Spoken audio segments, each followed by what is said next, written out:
will never go back anymore.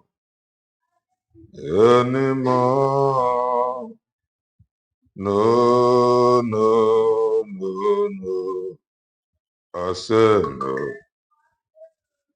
I will never go back anymore.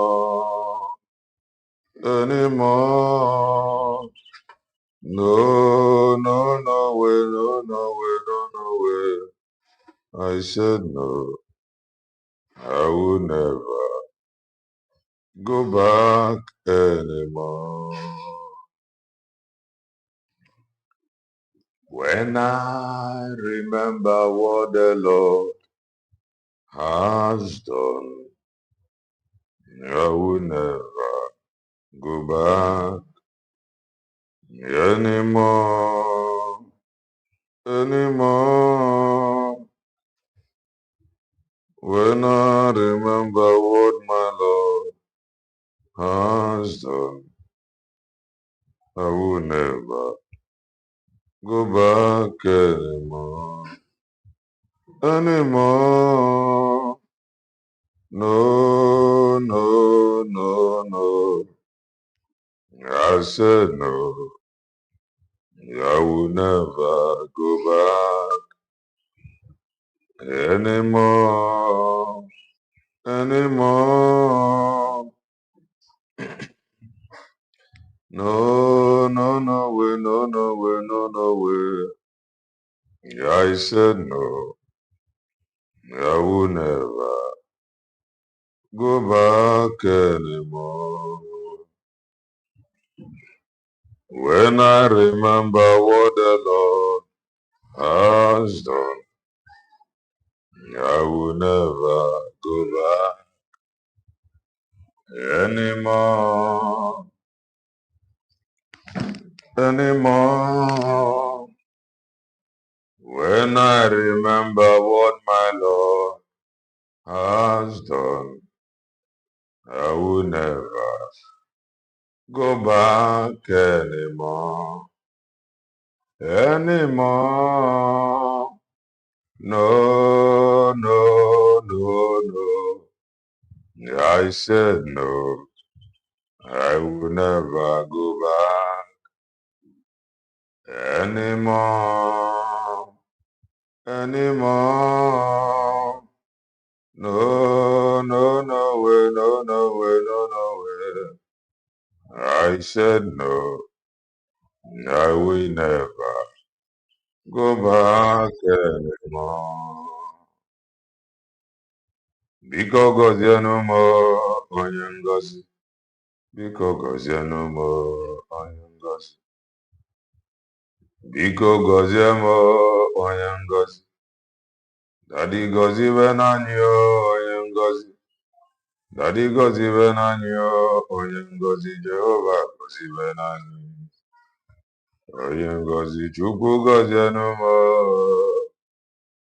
Daddy gọzienụ m. Chukwu gọzie m ịbụ onye ngọzi. Daddy gọzienụ m onye ngọzi. Chukwu gọzienụ m. Daddy gọzienụ m. Chukwu gọzie m onye ngọzi. Daddy gọzienụ m onye ngọzi. Igbo bụ Igbo. Igbo bụ Igbo birikweni o. Ụtụtụ ọma, ehihie ọma, mgbede ọma, depending your time zone. Anyị ya dịka echi, maka na echi adịghị agwụ ọgwụ ka anyị na-agwa ya. Ọ bụrụ na isonyere, what are you waiting for? Click the like button, subscribe, comment, share. If anyị na-ekwu na nke ikpeazụ oyi elu. If you are just coming across our channel for the very first time, you are welcome. This is Kelenna TV. We are live and we are direct, bringing you the gospel of redemption by your doorstep. If I am a common sense, The reason abụrụ na ịmara ife ịmụ ife kara anyị mara ife kara anyị gaa skuul mana ọ maka ife ị na-echefu ka iji wee nọdụ. I just want to make common sense as always.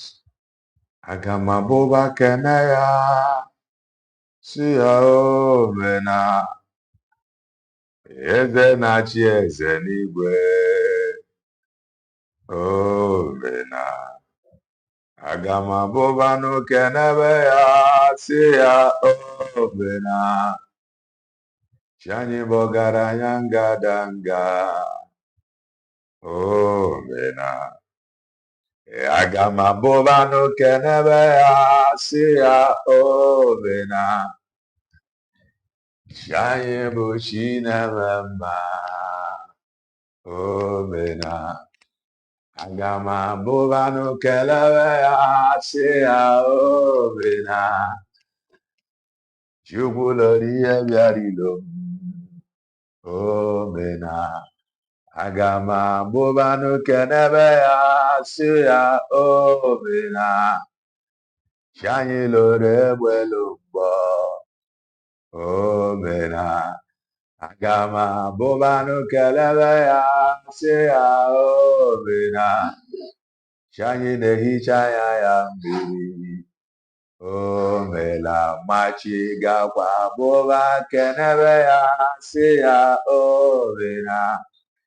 Chi anyị bụ onye na-eme mma omena. Elu Chukwu ga-abụba n'oke n'ebe ya si ya omena. Chukwu mere ndụ fọrọ mbụ omela. Bịa ike bụba n'oke n'ebe ya si ya omena.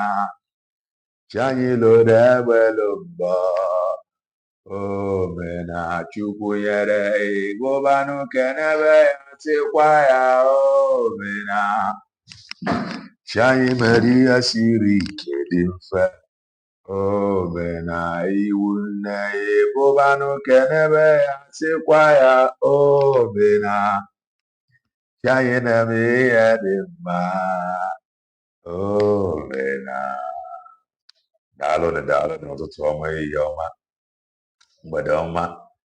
Yes, machie ọmakamele elo Chukwu ọmakamele Brian Kelo ọmakamele Chukwu nyere ọnụ ọha ọmakamele all the way from KL Kuala Lumpur. Nwanne nke na-eme na KL nke na-eme na KL Kuala Lumpur. Ama n'udo dị be n'iwu na-arie nne Elechukwu Patrick daalụ Black no. Please do well and touch the like button. We are live and we are direct, bringing you the gospel of redemption by your doorstep. If I have a very wonderful month of remembrance. Over in the Hawaiian America, they are doing their own remembrance too, because I saw it on the news. Banyere their own remembrance. From your news, banyere remembrance in Kefa. Let me see their own remembrance. I am for you.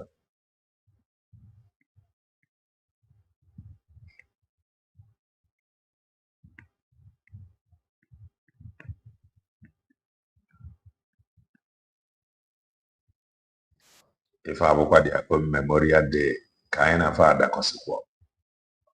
Because of Norian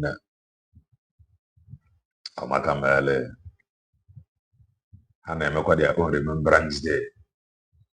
Ọgbakọ iwe kwafu na ife ị na-eme abụrụ ife anyị na-asọ nsọ. Ife ị na-eme abụrụ ife anyị na-asọ nsọ. Now President Trump, Vice President J.D. Vance, and the Secretary of War, Pete, and guests arrived at Arlington National Cemetery to honor fallen troops on Memorial Day. So if you name it in line, or the in line, so it is a must. Or if former couple, I honor our.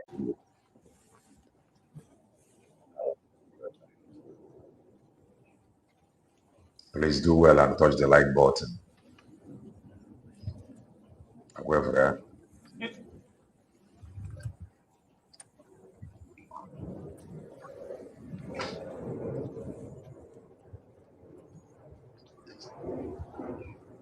ọ bụrụ na anyị enwerego onwe anyị kwesịrị na ndị be anyị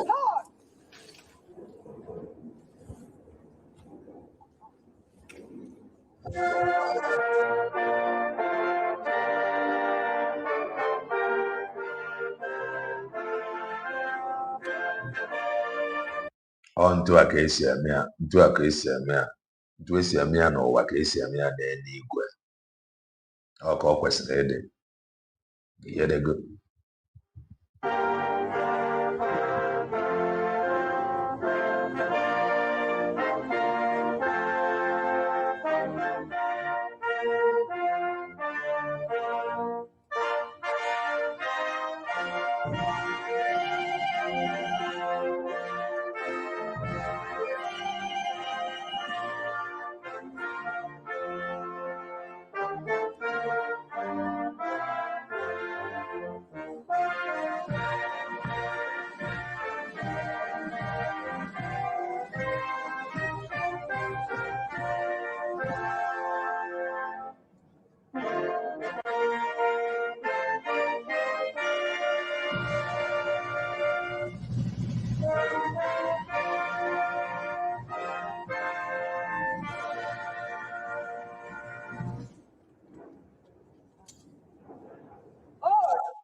ntu a ka esi eme ya n'ụwa and ntu a ka esi eme ya n'eluigwe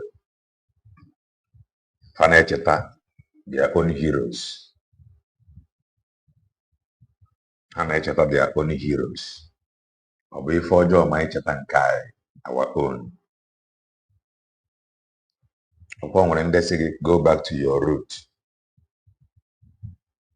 ka anyị nebe n'anya ka anyị mara ma fa ga-agwa anyị about Heroes Day. All time you get your love. No man an elderly man in my glory or something. Nothing is too big, nothing is too small. Obrugadi one bottle mayonnaise. You go in here. Ya korage if o chetara meroga. Ọ bụrụ na ọ na vidiyo ya ga-edowe ya ọ bụrụ na nna gị dị ndụ ife ọbụla aka ruru gị merie ya ụbọchị ahụ ọ bụrụgodị na ị nọ na homeland laying abroad you can send money across to him or to her ife ọbụla ego ọnụ ọbụla it will go a long way. Ife a bụ nke anyị o mere onye ga-emere anyị na-achọ ka ndị ọcha mere anyị oge niile Kevin nnọọ rie nne anyị chọrọ ka ndị ọcha mere anyị ife nke anyị oge niile anyị adịrị agba mbọ ka anyị mee nke anyị mana anyị na ọ na-adịba anyị ọsịsọ ka anyị mụta ndị ọcha Britain Americans said kedu nke anyị na-ekwu enwere ife anyị na-ekwu America said ife ahụ America na-ekwu Americans na-ekwu bụ ife ha nụrụ from their ancestors kedu ife anyị nụrụ n'ọnụ ancestors nke anyị ancestors nke anyị bụ mana ana m ede ekwu ya ebe a so bụ nwere ike ịma nghọtacha ndị isi ojii nwere nsogbu anyị bụ na anyị na-ala ka ikwu okwu mana anyị adịghị ala ka ime ife ọ bụrụ na anyị bụ ndị na-ala ka ime ife nwoke a na-ekwu gara daa akwụkwọ gowa wepụta afta ka ndị kwesịrị isi ya okwu gbazie ya onu some of them nwesigoro ọ debe akwụkwọ and ndị ụfọdụ ndị mmadụ na-amanye elu banyere dị akwụkwọ. Ụfọdụ ndị mmadụ na-asị na nwoke a na omee na-arụ. Ife ị ga-ajụ onwe gị, kedu uru akwụkwọ ọ na-edebara na arụ? Common sense ga-agbagodi gị na o nwere ife mmerụ eji wee gaba Aburi. Then kedu ife o ji wee bụrụ Aburi? Why not Bongo? Ma na-eruo na Aburi discuss ka ekwekọrịta abata the man ajụ na ife na ekwuru na Aburi na aka ya dị ozi ya ọgụ bụ the only way out, because he will be so ashamed ịsịkwa ka agabakwa Aburi again. That is one thing about this life. Gị na mmadụ nwe agreement, mgbe ọbụla agreement ya brekịrị, onye ọbụla ga na-achọzi ya ụzọ ọbụla. O nwere ife mere na aga Aburi, ruo Aburi kwekọrịta ma agri ịbata ikwe ezikwe, i wee nọgide nnọọ n'ife ife niile ị nọrọ ojukwu anwụọ, i wee bịa dee akwụkwọ nke gị bupụta. Ị na-ede ya ka Bongorians na-abịa gụba ife mere mgbe ahụ. A Bongorian ga-agụ akwụkwọ a now try to make sense from it. Ọ bụ a Bongorian who is not suffering. Akwụkwọ ya dere nnọọ now, is it these suffering Bongorians na-anwụ n'aka kidnappers? Is it these Bongorians got sure of their next meal? These Bongorians, high cost of living na-efio left, right and center. Ọ ha nwabụ ndị ga-agụ akwụkwọ and they make sense from it. O nwere Bongorian ndị normal? In fact, idebede akwụkwọ now gosiri na ndị isi ojii bụ people bụ na kama fanwe ikwu eziokwu, some of them kama fa ikwu eziokwu, fa nwa with okwu asị. That is the problem of ndị isi ojii. Na ife nwoke a gara ikwu nna na o nwere ife wetara anyị ji wee gaba ọgụ. In fact, na ife na-eme now emerụkwo, ife na-eme now karịziri ife mere oge anyị gara ọgụ. Eziokwu bụ na oge ahụ ọ dịkwa one-sided. Na any small thing efio ndị Igbo na not, any small thing efio ndị Igbo. At least an elder na ndị isi ojii abụkwa na elder asị o. Ndị isi ojii bụkwa na ekwensu o. Ndị isi ojii bụkwa na demon. Ka ezi ife meziri gị okenye. Ndị isi ojii dịkwa na heartless o. At least na this age now bụ ebe mmadụ kwesịrị isi ntụ anọdụ now. Ịkọnye akụkọ without ichebe ntu esi ede ya n'akwụkwọ. Ịkọ akụkọ adokumenti ya na Bongorians are suffering n'aka ụmụ ndefa so na ụmụnne fa, n'aka Fulanis. Bongorians are suffering ọbọfụ dị anya.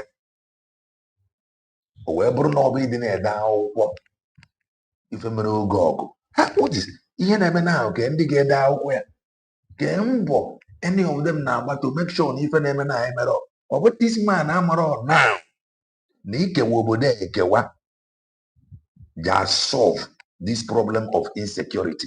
Ọ bụ ọmara na ikewa obodo bụ nga ekewa ga-eme each state or each region mind ya their own region. Fafụra n'onye ọbụla fa laikịrọ, fa ebuchigo onye ahụ azụta obodo ebe onye ahụ si. At least ekewa dị obodo now, for example like Eastern region.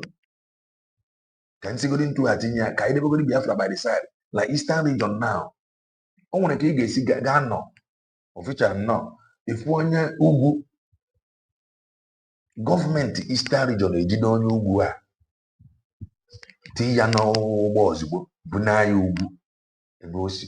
Ebu n'anya ugwu a ndị ugwu aghọrọ ya tụnee ya, ọ bụrụ na ọ bụrụ onye ugwu fesi ebe a bụrụ ya cross obodo.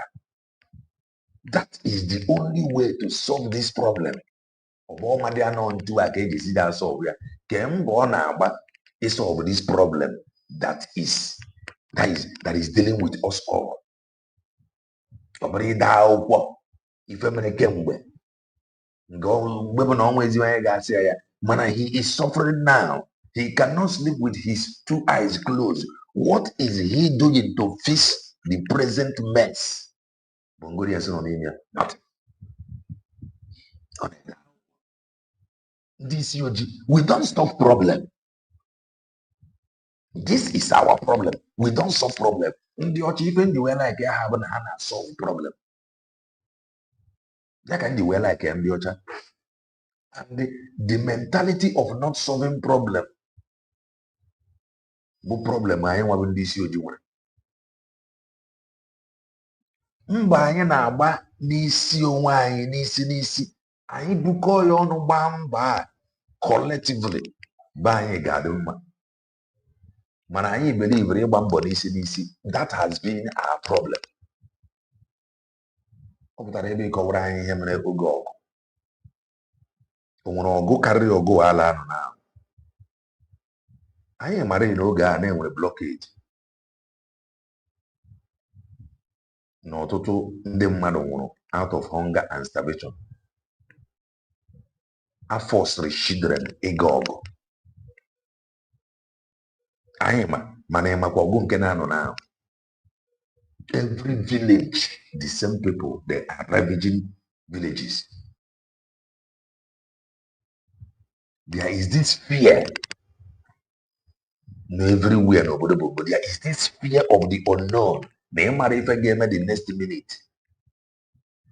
What is he doing? The only thing onye ọbụla na-eche na abụ after some years na-ede akwụkwọ, we will write books. Anyị dee akwụkwọ anyị achụwa ego. Kedu that is practically kedu mbọ ha na-agba to make sure na-save the life or the future of the next generation? Innocent no.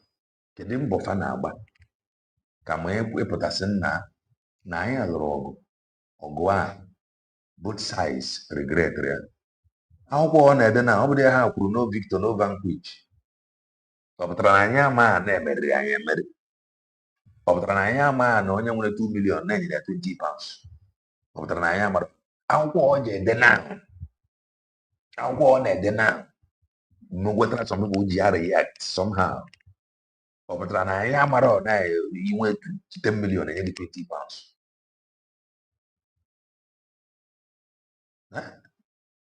Kedu mba a na-agba ka a solve problem that is facing everybody now? Eji ejije kidnap onye nkụzi bee ya isi. Nke bụzi eziokwu bụ na they are no longer fighting to protect obodo Bongo. O nweziri ndị na-fight ka egbuwe Bongorians because they fought to protect obodo Bongo according to many of them. Now, those Bongorians, o nweziri ndị bịara na-efe Bongorians ife adọrọ mma.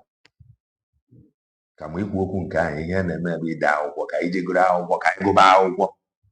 Kedu ife ha na-eme practical ime n'obodo dị mma? Ọnwa dị anyị ga-ejego akwụkwọ anyị gụọ akwụkwọ anyị gosi anyị anya na go on have written books. So look at what he said banyere are we enjoying now? Are we comfortable ịtụkọsị ụkwụ ọnụ wee na-agụ akwụkwọ?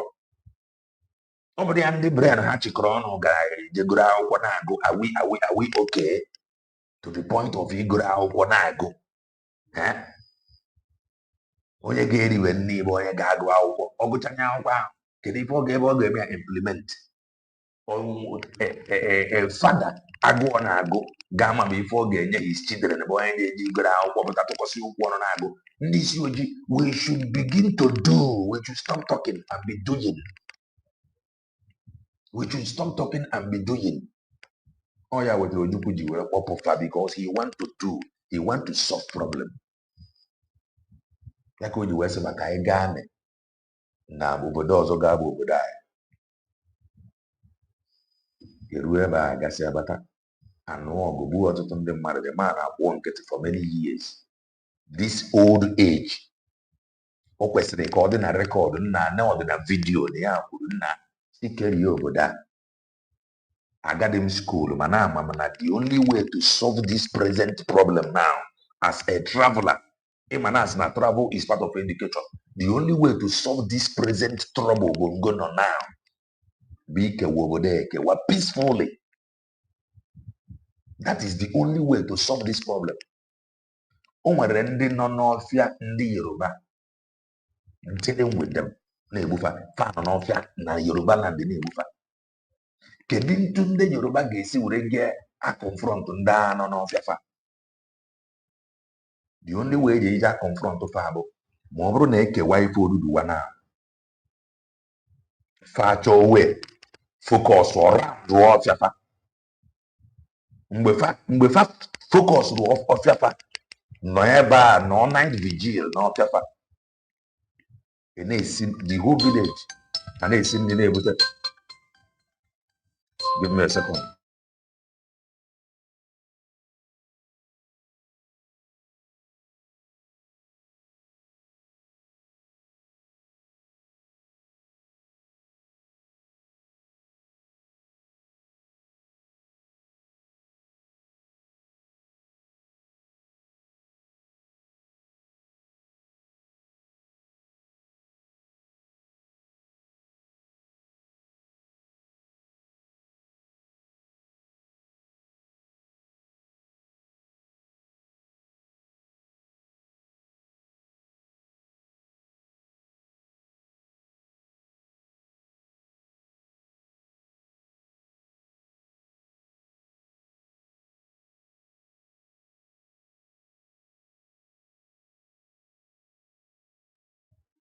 Sorry about that.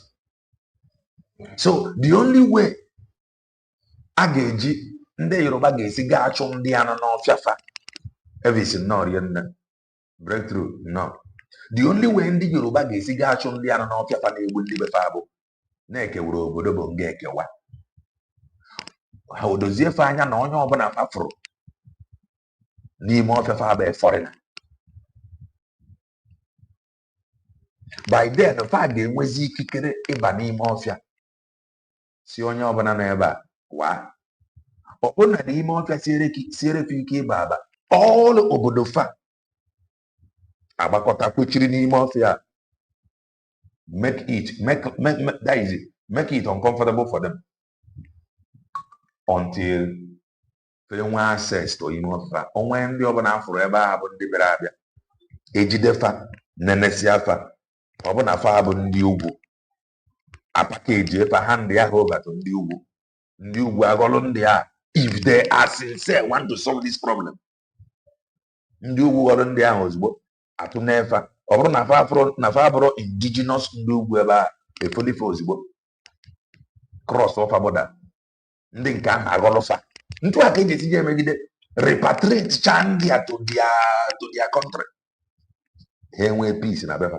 Apart from that, all these people that is coming in the name one bongo,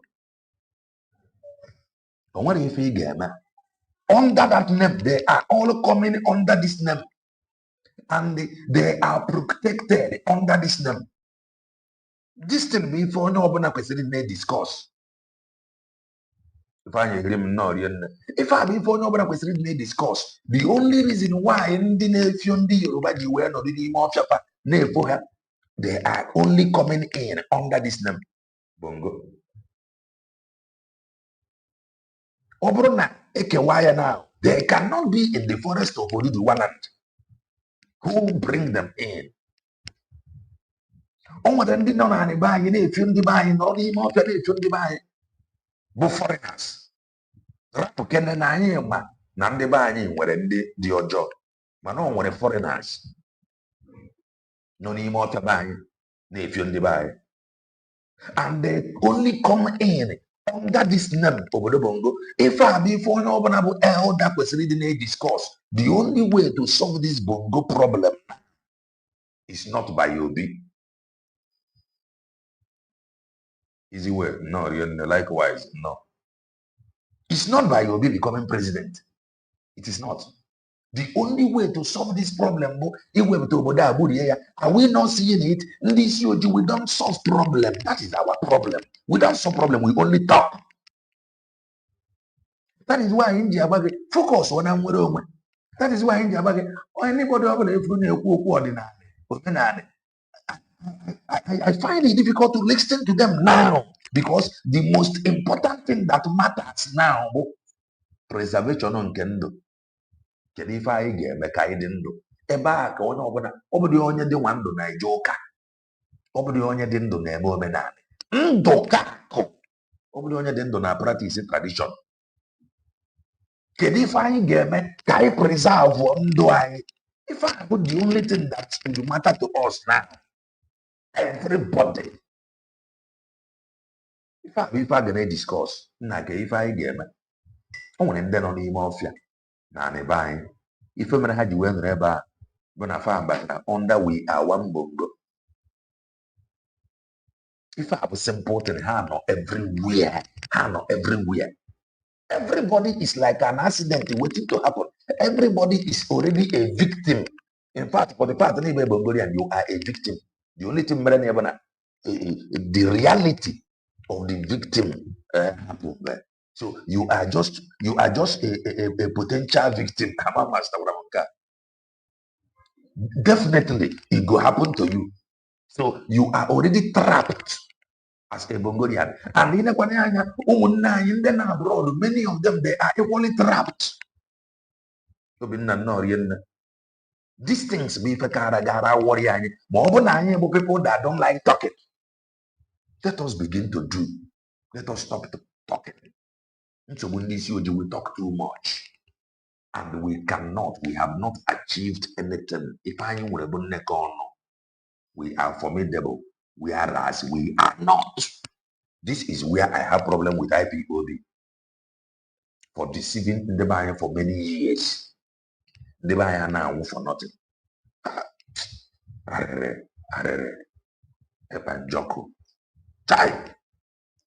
I am coming in some hours time to do that program. On a higher frequency. No, some hours ago, I wanted to do that program with that higher frequency. Ma bata. Bruna Dr. Ngozi Oraweze na ha online. Chai. Ma dajo. Ebanjoko. He came. He saw. He determined to be a man. He upgraded everything. Someone that believe in talking. I can't get up against him. May he not regret if fighting for Ndibo. May God not allow him to regret fighting for Ndibo. Or if I did for so Amadia. Ejiogo webia. Ejiotammo webia. Or if I did for Sia. Just because. And many of them that is fighting him because of Obodobongo, many of them have not even done of what he have done to Obodobongo. Many of them ndị be anya ifuru na-agba Maazị Ekpanjọkụ mgbe oge a ihe Maazị Ekpanjọkụ megoro Obodobongo ndị a ma mmenwu ya na their life. May he not regret ikwu dị okwu nwere onwe nke anya because ndị be anya wọtụrụ ya. And n'oge na-adịghị anya anyị gara aga revisit some things that happened. A man filled with life. Kama anyị nwee dị na-eche kedu ife anyị ga-eme ka anyị pụta. Ekee na anyị one o. Ewee na anyị one. Ụbọchị ọbụla ejidere gị, ị mara na ejidego gị. Ị chọwa wee ntu ị ga-esi ga free yourself. Ekee na anyị one. Just ụbọchị ọbụla ị gara ije anyhow. Reality of that you are now a victim. a potential victim ụbọchị ọbụla ejidere gị n'aka na ikwete kama anyị dị na-ediskọs ntu ọ ga-esi gabara anyị uru ntu anyị ga-esi gaa dị ndụ anyị arapụ ya ndị nke akọrọ gbago ndị nke akọrọ gbada ị ga-enwerịrị ife ga-unite anyị. Kedu ife unitere anyị na ndị nke asị gị na ọ bụ omenala ka a na-ekwu okwu ya, ndị nke asị gị na ọ bụ ụka ka a na-ekwu okwu ya, ndị nke asị gị na ọ nwere onwe ka ezi ife unitere anyị sọfụrụ na ife anyị na-agabiga abụ ife kwesịrị unite anyị arapụgodi ihe ndị ọzọ matarị na o nwere ike ịbụ nwanne gị ka a ga-ejide tomorrow. Korean movie nọ na enwere ike ịbụ nwanna gị ka a ga-ejide tomorrow. And o nwere onye ọbụla fafụrụ anyị nke a nwere onye afụrụ asị na anyị ga-arapụ gị maka na ịbụ onye omenala, na anyị ga-arapụ gị maka na ịbụ onye ụka. Mba, onye ọbụla. One of our sisters said something yesterday, and I think that in Okuru, what is happening is beyond. It was which example was it Norway or na ndị isi a na-ewere befa for almost 500 years. Na mgbe the people is ready to take back their country, no fagbuo ezi fa hanga ya n'ụzọ isi ya ha hanga isi ya n'ụzọ nọ ife a ka emebere ndị agba ọsọ. Ndị a ife mere mgbe a na ife na-eme na anịbe anyị. I don't think na igbu ezi onye chọrọ ikidnap gị maka ego. Ima how demonic ndị a dị. Ịmakwana some of them fụ anụ ezi na pa ga-eri o. Ima how demonic ha dị na fafu anụ ezi na pa ga-eri. She said that yesterday. I said to my mind, if the way things is aga n'obodo bụ nke ihe a bụrụ ife ezi ga-achụ egbupụ ezi isi ha nga na they no send you message. Ndị agụwa na-agụ ndị a bụrụ agụwa wee bịa ndị ga-eyafu ife. Ọ bụrụ onye rijuru afọ na ajụ nne ya don't eat this, I don't eat that.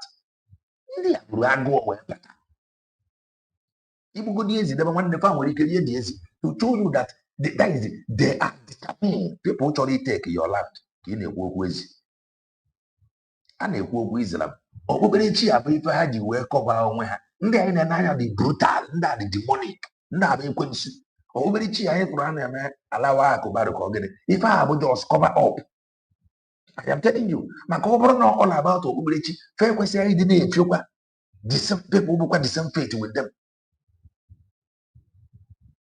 O kwesịrị ha fụ ndị okpukperechi fa ara afa, mana ndị fụrụ ndị okpukperechi fa fiofa ka ọ dị ka ọ bụ ezi ka ọ ga-abịa igbue na hanga fa agba ọsọ. I don't think so. The only thing guys, ihe kwesịrị ihe somebody like Gowon as an elder statesman, somebody like Obasanjo, ndị ifuru bụ elders bụ na n'oge na-adịghị anya pa nwere ike ifio ihe ha kwesịrị ịdị na-akpa bụ nna n'obodo a na ọ dịrọ mma ka ekewa obodo ekewa ka ndị Yoruba mara ebe dị abọda ka Yoruba mount nwụọ dị abọda. O mere nwe obodo na-arapụ dị abọda open. O mere nwe obodo la nọ without checkmating their border. O nwere nwe obodo la nọ without giving reports. Aja ọsọrọ m nye gị report of some time ago. Enyere m gị report of ife na-eme between border between Thailand and Cambodia. Kedu mgbe ị nụrụ border of ife na-eme n'obodo Bongo last? O nwere ife ọbụla mere na border face ilo area. You know, to go report of any encroachment.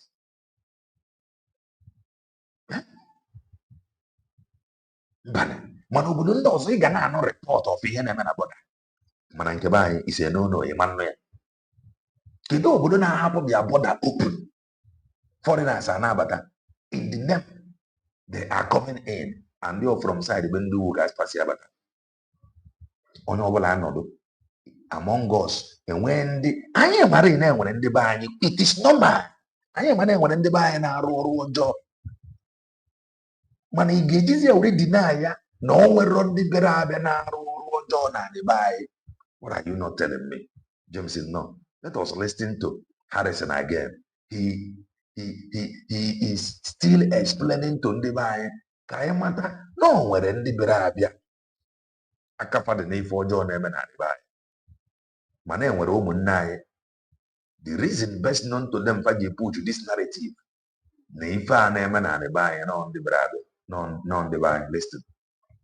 Ụtụtụ ọma nụ, Afambo Harrison Gwamnishu. So this video is going to be with Igbo language, all right? So if you don't understand it, please don't feel offended. Just find somebody that can interpret to you. And I'm not good in speaking Igbo language like very, very well. So those people who I'm talking to will understand me better, all right?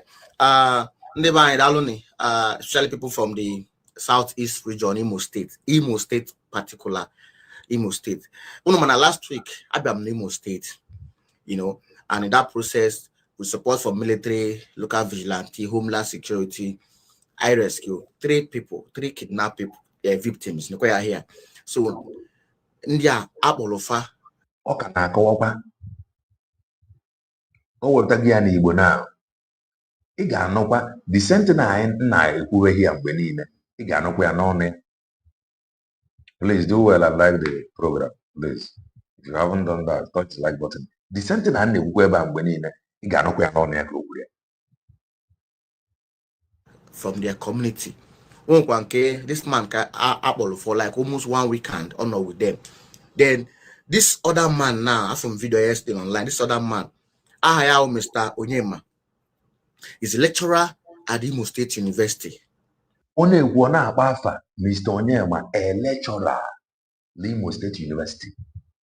And everybody is pretending as if everything is fine because it is happening to Mr. Onyema, a lecturer, because it is him. His enemies, the Bongolians, will be like, no. Some students will be like, this man don't to stress me. This.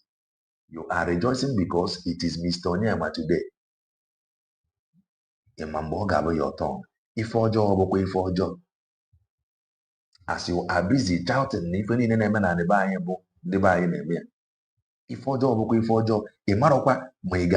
the victim tomorrow. Give to no. A lecturer, look at. If the man listen. So I want to get Atomka water something. Now, this kidnapping and make it apple on the buying I can stand anywhere and say it. All when you all the strangers here in Nofia, in Bodani, they made the strangers in Nofia. The strangers here in Nofia. Can they, if I had Jabata, they are coming in the name of one bongo.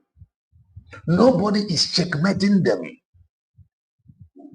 All of a sudden, if people, like 5 people, Nasu, Asusui Ghana Agota, now your community, fan or the hero, the community look other way. Just because we are one bongo. Why are we not seeing danger? Nobody knows. As again, one is a friend. All the Katsina 2 is a suspect. And the 3 is a gang. Katsina 2 is a gang. One is a friend. 2 or 3 is a gang. And the buying Gano. For gang of 5 people. Now, so far, and that's so I teach from your own local language. And everybody, just because we are all bongo, we look the other way. Why are we taking some of these things for granted? The reason I look other way or taking some of these things for granted is because we are one bongo. One bongo. You will be worried in your community. For people, DJ. From your look, you got worried. You will contact the authorities. I saw some strangers here. These are strangers.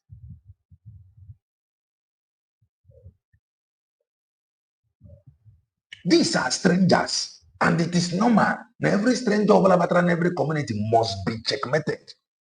The stranger that cover That is why eji wee nwee border control.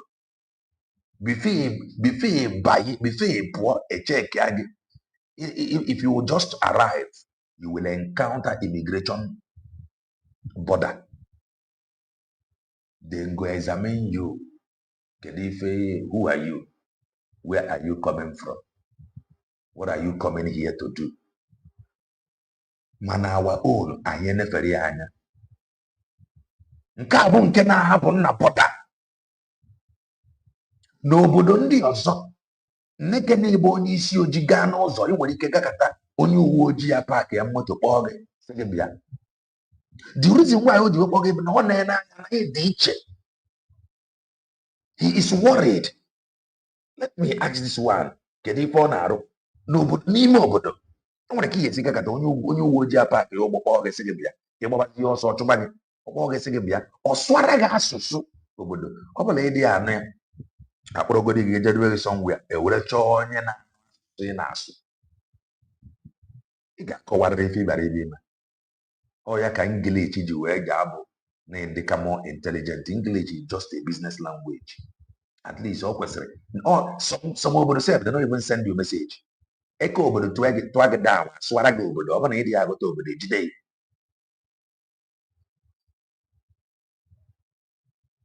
So they are coming in because we are one bongo. And in the bank, we are no longer security conscious to the point that I am for strangers in our community. I don't want less concerned.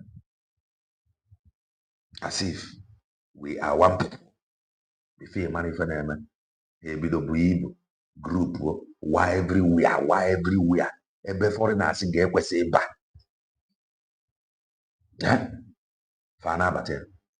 Continue to listen. This thing, Oblondio buying a main car. There are evidence that Oblondio buying a mayor. Now, this lecturer now, he kidnapped this man. He kidnapped yeah. On with these three people, these three other people, he kidnapped, yeah, we were together. Man, on your abuse away poor because now somehow in the befa we or ransom, we go in there, security. Water. So all Mr. Nyema, I have Mr. Nyema, popular known as Ganja. Mananding Kozo that is running their mouth, fighting him in the social media.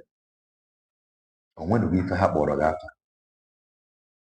Ezioku, the Panamaka, only one up, say go and they ask, or Boragafa. Or they ask if I can know when they buy any for Joe. Manona was based on this.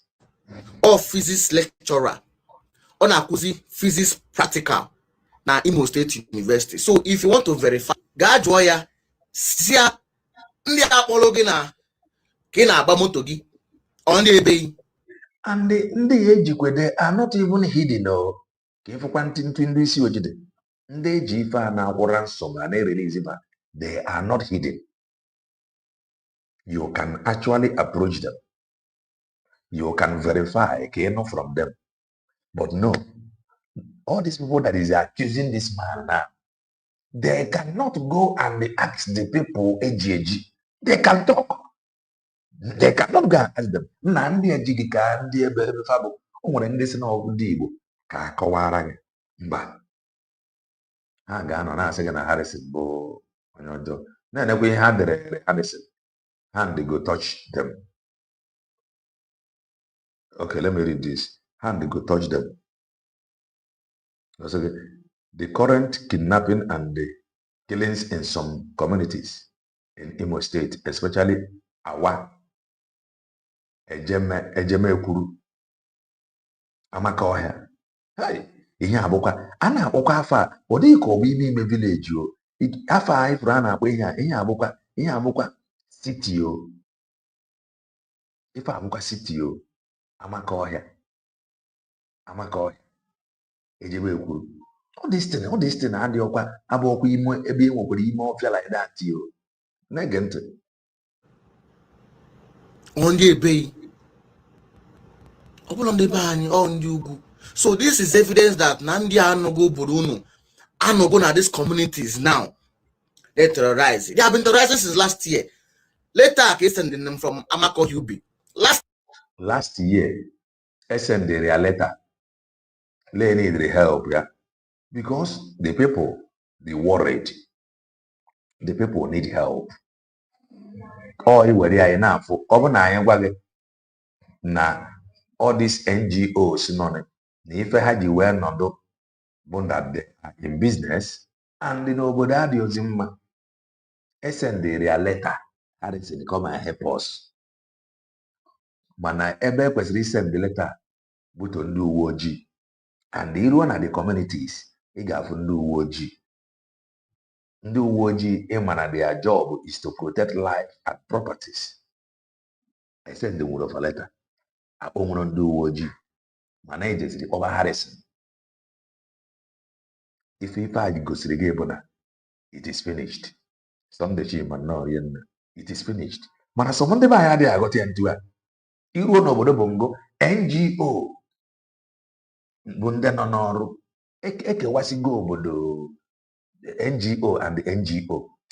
Onwezi ife a ga-asị gị the only thing gọọmenti na-arụ bụ ibite ego eji eme election, arụba ụzọ rụdebe ya n'ụzọ, arụba ụzọ na-arụdebe ya n'ụzọ mee ya abandon dị arabịa. The only thing from bụ ka NGO na-arụ ọrụzi day to day business obodo bongo. In fact ka NGO nwee ndị uwe ojii na ndị ọgba mgbọ nke fa inidi efa ebia rentre fa garụ ọrụ. That is where it is heading to. If I will let sendere ya those that is shouting accusing him ha gosini gị letter sendere fa eji wee kpọpa fa gosigi their own. Let's continue to listen. November, they invited me to assist them, at least with a little bit of support and the rest of them. But I got on because of Nsobunwe last year, November/December. I got on. Do you understand? So, Ndia abụlọ ndị be anyị na-eme nke a kịta. Aga m asị na ndị be ha anaghị eme ihe ọjọọ. Ọ bụrụ na ndị be anyị adịrị eme ihe ọjọọ. Ọ bụrụ na ndị be anyị adịrị eme ihe ọjọọ. Mana ịma mfụcha nke ndị ọzọ mere esi na ndị be anyị. What are you trying to do? What do you want to achieve? Onwe nke ndị be anyị mere esi na ndị be anyị mere nke a gba ya anya afọ ya. Ndị eji arapụ nọ. Go and interview them. Mana ndị a na-eme nke a bụkwa strangers that we need to flush out immediately before they multiply and spread to other communities. Ị gaa na Amaka Ubi jụọ ha ndị na-eme ha ndị ebe. Okay. Ị gaa na Amaku the same thing. Our communities the same thing. Or Ijimekuru the same thing. So onye bịa sị gị na nka villages ya na-akpọkwa ihe abụkwa ebe ndị Fulani Herdsmen take Grover. Villages ya na-akpọkwa ihe abụkwa ebe ndị Fulani take Grover. And if abụkwa almost ofu ebe. And if I have the same group of people, we are surrounded. And their network is not very strong. Yeah? Hey! And everybody, I don't know. Onye nke asị gị na ọ bụ Jesus bụ problem ya. Onye nke asị gị na ọdịnala bụ problem ya. Onye nke asị gị na ya chọrọ ịkụziri ndị be anyị ọdịnala. Anyị arapụ. Ọ bụ dị onye dị ndụ na-eme omenala. Ọ bụ dị onye dị ndụ na-eme ọdịnala. Ọ bụ dị onye dị ndụ na-ekpere Chukwu. Ịpụta na gwa m sị m there is nothing like ụka. I don't want to argue with you. That is the truth. I cannot argue anything with you. Ihe ọbụla ị chọrọ just mana ihe anyị na-ekwugodo Igbo ka ife anyị ga-eme dị ndụ. Ịpụtasị m na ntụ a mbụ Christian now na Christianity na ọ dị mma na that is your business meji ya n'osogbo ọgụ mana enwere something that unites us and concerns us that should worry you and worry me. And that that we are surrounded, and these people that surround us, they are not segregating. They are all out for each and every one of us. Managara Puzie unite under one purpose. Kai save and defend and protect our land. However, personal thing be featured EG. Oh, in fact, he did that. ụka bụ personal thing. Ihe ọbụla ị na-ekpere ya bụ personal. That is your mana one thing unite us. Ndụ anyị dị bụ ndụ mụnwa dị. And o nwere ndị chọrọ ifupụ ndụ anyị n'ike. So na mụ na gị kwesịrị ịgbakọtagodi ọnụ nsọgodi ndụ anyị. Onye ọbụla kpebekwara ife ọ na-ekpere ma emesịa. Because we are in trouble. It is not me that is after you. Ndị na-achụkwu anyị sef ha bụ ndị isi anyị. But I'm telling you, ndị a bụrụ ndị isi anyị. Forget about isi anyị afa ji na-edeceive ndị be anyị. Ha bụrụ ndị isi anyị. Ndị anyị na-ene anya abịara akọ ka gị ka take you over your land. And we are paying dearly for it. Onye eribeghị nri ọnụ of 10 million ọ ga-agbagharị wee gbado n'isi ya to show you how important ndụ dị. Na o kwesịrị ka anyị gbakọta zọọ ndụ onye ọbụla eji ọsọkwa ya bụrụ your enemy now. Inwe ego ma emebere ya fundraising, inwe ego ị ga-etinye. Ọsọkwa ya bụrụ na ọ bụ onye isi anyị and na-eme onye ọ bụ bụrụ Christian. Ọsọkwa ya bụrụ na ọ bụ onye isi anyị and na-eme onye ọ bụ bụrụ nke nwanda bụrụ onye omenala. For the fact na-eme onye ọ bụ nwee ị ga-etinye. Why iji etinyezi? Maka na ndụ karịrị ife ọbụla a na-akọ. Kama anyị nwee gbakọtazi kwuwe okwu ndụ. Ụfọdụ a na-akọrọ ntụ ọdịfa mma. Personal interest. Na-ege ntị. Now, ndị be anyị na-eme ya, ọ na-atụ asị. They are sponsored to continue on a trend, on a narrative. They are sponsored to continue their hatred to Mazi Nnamdi Kanu and the Biafra. And like play. Many of them that is fighting Biafra or fighting those that is fighting for Biafra. Little did they know that even Umahi have confirmed. We may disagree with him the word which he is entitled to his opinion. But there is one truth that he said. And what is that truth? That truth, there is Biafra that people is fighting for. But to him, as Onyisi who is not ready to solve problem, who is not ready to do something that will benefit the next generation, who is not ready to build a legacy, generational legacy, not personal.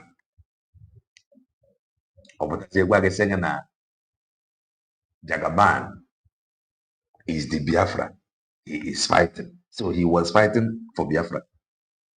Jagaban is the Biafra. He have seen his Biafra. Man, no one people that have not seen their Biafra. So now he have seen his Biafra. He should enjoy it. And why not allow those that is still after their own Biafra to do it? Must we agree with you that you have seen your Biafra, your own Biafra in Jagaban? Man, no one for their own Biafra, making sure Nandebay is secured and protected. Nandebay, when everything of our life we need to thrive. Now, come and they are not fighting for Biafra. Continue to listen. That Nandebay, when they make all these things, no. I'm again. They buy in some cases. Akafade na ya. Mana nka make it up. Both na nekedeu. Jemekuru. Awa. Amako UB. Naked over there by university. And you can answer whether no one over now say go. They can take over the place. Which is Nagant. Ireti. Ndiri me here. Amako. Ndiri me here abolo kwan. Imo State awopana. Imo State awopana. Imo State audition. How many community on Yabogorifa? Imo State awopana. And we are not worried. Because I can pick here one by one. One by one. Now, the baby decide. Marketing game, Messi, I need here. If we fail to do something, go at. I'm not going to a place where easy and you go need them. What the very important nature now, you go need them. You must stay Jabuna. And then when we find you were John. ejide nwaanyị a ga-edina ya edina ya enwere ike tụwa ya ime emechaa ma ndị befa kwụwara nsọ ma arapụ ya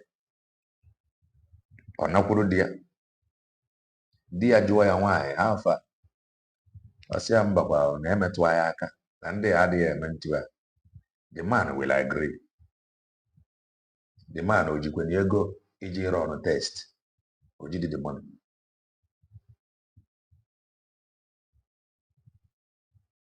Ịghọtabeghị nsogbu ndị isi ojii. Ọ ya ka ụfọdụ ndị ọcha eji wee katụ mma fa nwetụrụ obi mmadụ. Ọ nwere nga ya bụ onye ọcha tụrụ ere gị asị one day ọkpọ gị asị come let me tell you the truth. If you don't, that is it. Odo ya anya na ya not. Ọ nwere nga ya bụ onye ọcha tụrụ ere gị asị one day ọkpọ gị sị come let me tell you the truth. I am tired of lying. My conscience is judging me. Na na anwụ that the amaghịzi ntụ osi wee dịrị ya. Ọkpọ ọgwa gị eziokwu ọgwasị gị eziokwu ọ sị gị ndị weta it. Ịchọ ka a continue ịchọkwana ya ka ese mana onye isi ojii no onye isi ojii ga na-egbu gị na-agwa na-asị gị sorry. Onye isi ojii ga na-egbu gị na-asị gị sorry.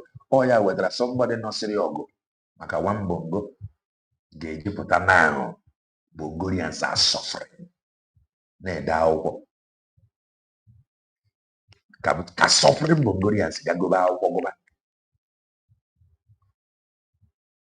Obodo Bongo that you fought to defend and protect, are we enjoying it now? Take it easy, proudly telling me, oh, this country is like this, to protect it. Obodo Bongo onye ọbụla na-asọfa. Take it easy, Gano. Now, to defend what now? What am I enjoying here now? If I get to better the life of your people, in a oh, thank you for protecting this obodo. That is crazy. This is your problem. I just told you. The other bread, oh my capade. Oh my God, about to regas, Ubiama be this UG will quench. This UG will demon. Oh my God, about to regas. So you know. I'm gonna get about to the guys one night like this, or wake you up from sleep. I say, I want to tell you the truth. I am tired. Ubiana me. Or what is you? Or what say I say, I know you will get angry. I want to go. Because if you are not, she have just untie herself from that chain.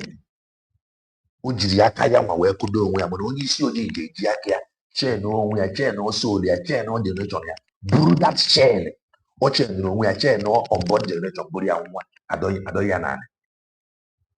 That is how demonic ụfọdụ ndị isi ojii. If they do me, they tell me sorry.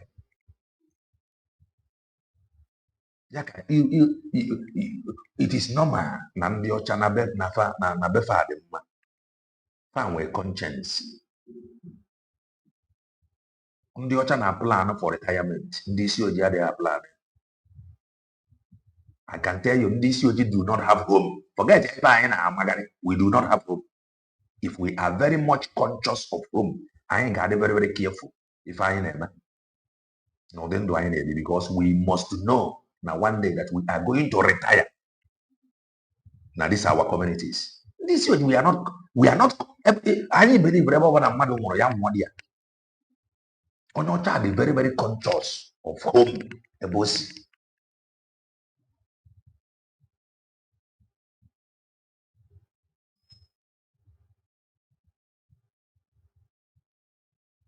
Of security. Your forests are surrounded. This is something that is real, is happening. It is real, it is happening. But no, some people will not listen to him. Do you know why? Because no as it is happening now, many people except si ana ego debo. Obosi obo na eji ya ka eweta ego a were gbaa ya. That is in this COG for you. In onye we can only discuss now. If you know na the same thing you are going through, no onye is suffering. A man onye say one ego debere nwunye say obosi obona ndị ode ife amere ndị need ego. The only people that is suffering it when they get ego. We don't solve problem. We don't. We do not solve problem. Now, a problem anyway here. We do not solve problem. And I work I go back. Thank you for protecting one Nigeria. If not you, by now Ojuku can succeed.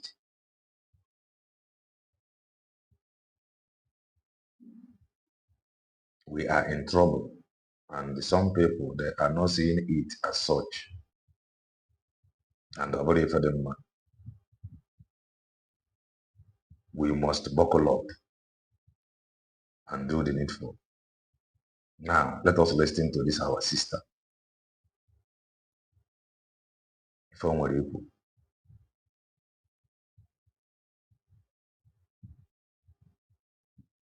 Let us listen to her.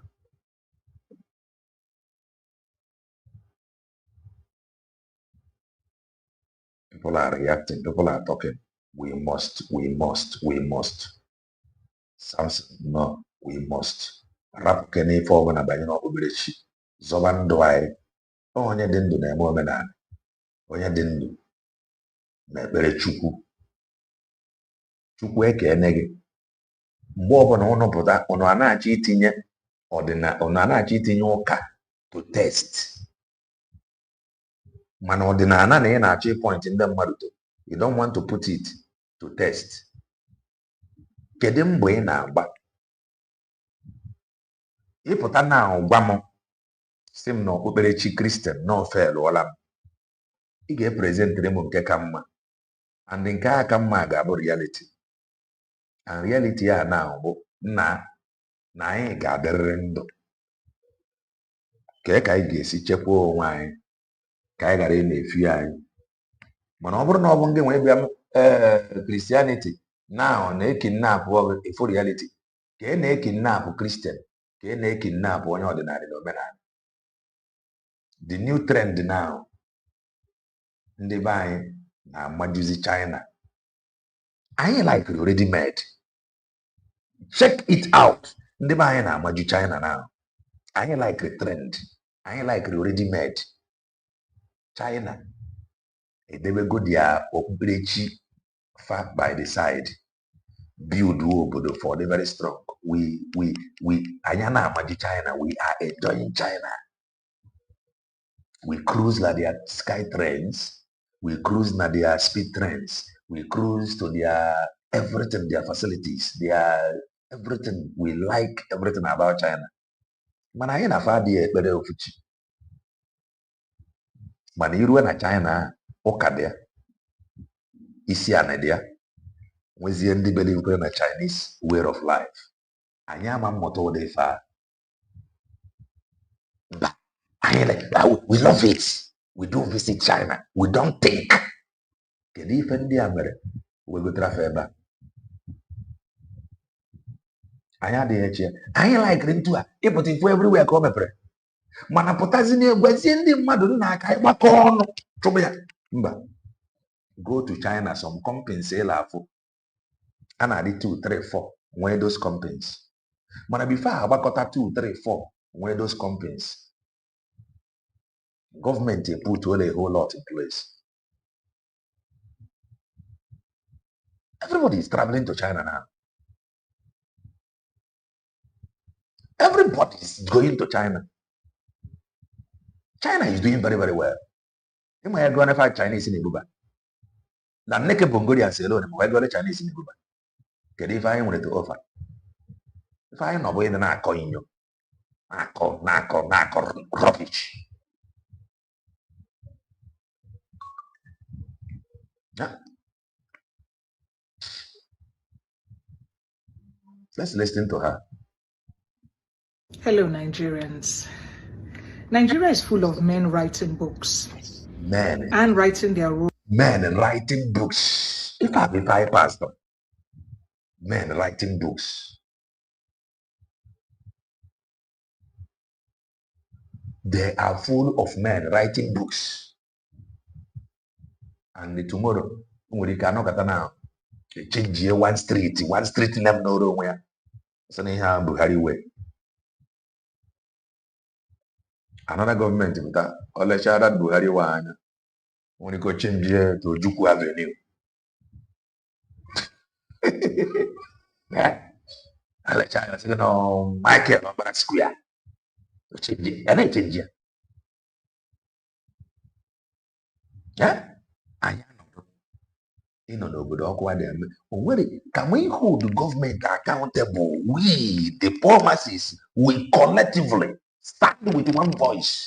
Government na anyị na ụnụ mana no now the government know those your leaders they know already that you are still busy talking fighting operation ndị nke ndị foreigner na ndị nke ndị original, something that have not helped you move forward. Chinese elesiala ife niile a ị ma na ọ nwere obodo ndị na-worship amụ utu. Ị ma na ọ nwere obodo na-worship utu na-efe utu efe, they worship utu. Are you aware? Obodo na-efe amụ ịdị aware? Iru ebe a ha na-efe utu ha na-efe utu mana iru ebe a obodo dị mma, ọkụ dị mmiri dị ụzọ dị mma, companies everything is happening, obodo dị lively. Utu o nwere ndị na-efe utu, o nwere ndị na-efe utu. Ife anyị nọ wee dị na-enye mkpọtụ even n'obodo ndị a na-efe utu e nwere ndị tomboy nwee ndị a na-akpọ lady boy nwezie ndị omenala kwa nwekwa ndị hindu kwa nwekwa kristian. Anyị nwekwara na okpukperechi. Ọ bụ na mkpọtụ ka anyị na-enye mkpọtụ n'Afrịka, make mkpọtụ ka anyị na-enye n'obodo obodo a. We just make noise. Okpukperechi nọ ka anyị nwere ma n'ime okpukperechi niile adị n'obodo obodo dị mma, gọọmenti n'ọrụ 24 hours, no segregation na gọọmenti nkewa adọrọ. We have only one government, only one country, and everybody is answerable to the constitution of the land. Ihe anyị na-eme nkogiri until we that is anyị agbagote mara na nwere onwe bụ isi ife ọbụla ị na-ekpere, that is your business. Maazị Nnamdi na-agwara gị chọba nwere onwe na ọbịa ọ bụrụ ọchịcha ka ị chọrọ ikpere ikpe, ndị be anyị achọghị eme ihe a na-eme ya gị every day. Ndụ gị is at stake. That our brother Abugo, that you are surrounded, your forest have been taken. N'oge na-adịghị anya ma na-agawụzi ọrụ because from forest abataba n'ime ụlọ be gị, because na ife ị na-eri ebu n'ime ọfịa ka isi eweta ya, n'ime ọfịa ka a na-eje ọrụ ugbo ka ọrụ ugbo bunata ya n'ụlọ wee hazie ya. So now that your forest has been taken from you, agụụ ga-egbu gị, definitely you go run out from that your home because it is no longer home. Home without forest is just useless. You don't cultivate n'ime your living room. No. So now your forest has been taken from you and nobody is doing anything. Ị ga-anọgide n'ime ụlọ ebe ahụ agụụ egbuo gị. You abandon it also. That is just the truth. You go run away one day. Now what are you? Iruo na Thailand, nwee ndị na-efe utu. Thailand dị n'Asia country. Nwere ndị na-efe utu. Ebe na their chop efe utu akpụrụ akpụ a na-efe efe. What I am telling you is something the real. Google, ask.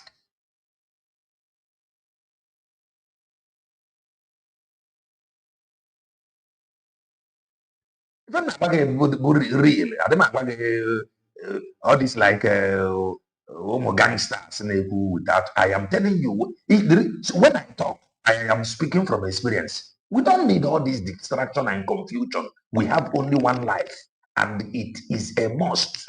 Na anyị chọrọ ife unitary anyị, ife jikọrọ mụ na gị bụ na anyị dị ndụ na-eku ume.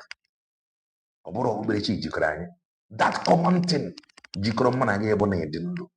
Nkwuo okwu n'ife m na-ekwu. you respond to me on the one. And if open I game to preserve ndụ a connected mụ na gị, it's a go. That is the truth. Irue n'obodo ifu ndị na-awọchi Igbo different thing. Obodo adị mma. Ị need moto, iburu moto tia laịlọ. Ị need Mercedes Benz ya ji onye buru Mercedes Benz Tokumbo republished. Moto anya kagoro abroad republished. Ị maka na ndị be anyị na-egoro accident moto abroad rụgharịsịa ya agba ya penti.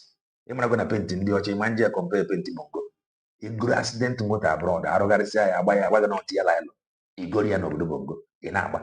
O nwere ndị na-eburu tia laịlọ na adọkasị ya laịlọ ntu a na buru ya na-akwụ ya na anọ onye ji eji ego.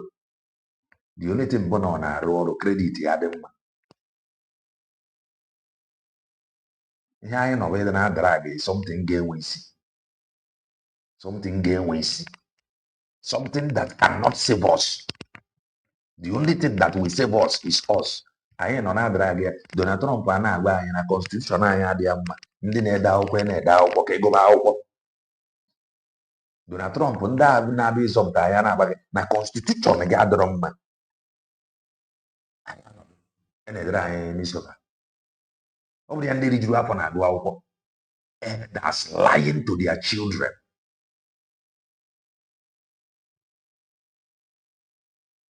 Now, my brother, if I will very simple thing. That is ihe ọbụla sọrọ gị. O nwere ndị na-efe isi.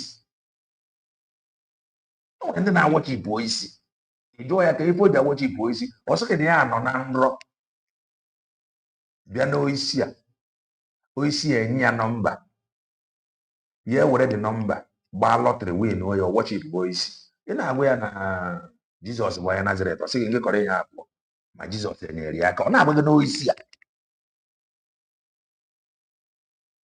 People were different belief.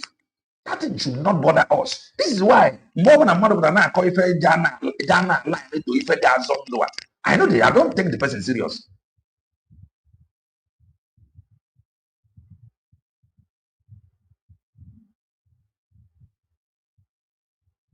I am telling you, Thailand, not Holland. Thailand is in Asia. Thailand, not Holland, not Ireland. Thailand. Thailand is in Asia, not in Europe. Ịbata na chọpụ ndị a efu ebe a kpụrụ amụ debe a na-awọchipụ amụ. Ị nwere ike jụọ fa sị gị na ife eji awọchipụ ya na ọ na-ewetara fa good luck na ọ na-emefa fere afịa. They are still answerable to the constitution. We don't solve problem. This is our problem. We don't solve problem. We cannot look at Nsogbu now, solve what Nsogbu permanently. We prefer beating around the bush. This is the truth. We are surrounded. The people coming, Fabro Christian, Fabro Muslim, Habo ya anako, Habo alahabu kubara, if Habo was. If I know where I call you, listen to Onya, another deceiving children. Oh, and then if go now. Huh? Oh, and then if mad ibefa. Now some of this country, it is crazy now. Maniru obodo dị mma. Oh, and then if mad ibefa. Some ezigbo ndị a, some ndị amụma. Some ife, some ndị mmadụ ndị ụka na-akpọ ndị amụma. N'obodo ndị ọzọ, ndị na-afụ ụzọ ka ndị amụma nọ n'ụlọ ụka. O nwere ndị na-efefe efe.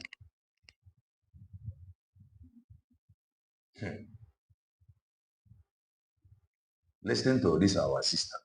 Role in history after people who could have challenged them are dead. Today, I want to talk about one most of those important moments in. If you are coming to Kalenna TV, in a web of reality, something they verifiable. Go and verify. I don't see life now. What do you want to tell me? I don't make you make it with you, make you for touch the like button or make you for no. If I have a reality, so that you can think. Onwere ife jikọrọ anyị bụ ndụ, and based on na ndụ a jikọrọ anyị, onwere ife eji ele ndụ anya.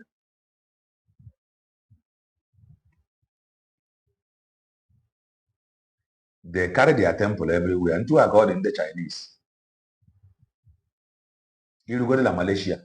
Malaysia anyị mara na-afụ as obodo ndị isi ya mee. Iru ebe a Chinese Malay nọkwa ebe a, fa na-emere emume fa na-emere ife fa. Enwekwara ọda okpukperechi isi dịkwala Malay, ndị na-egbu ezi na-eri ezi. Irue na chọpụ Chinese Malay, iruo na their chọpụ efesịa chi ha. Ụfọdụ ndị be anyị na-amanye a na-akọ ino, erukwe na chọpụ ndị a ga-afụkwa chifa by the side. In fact, ebe igo fa na ma fa na-enye chifa ndị, you go wait. Fa ma in a hurry.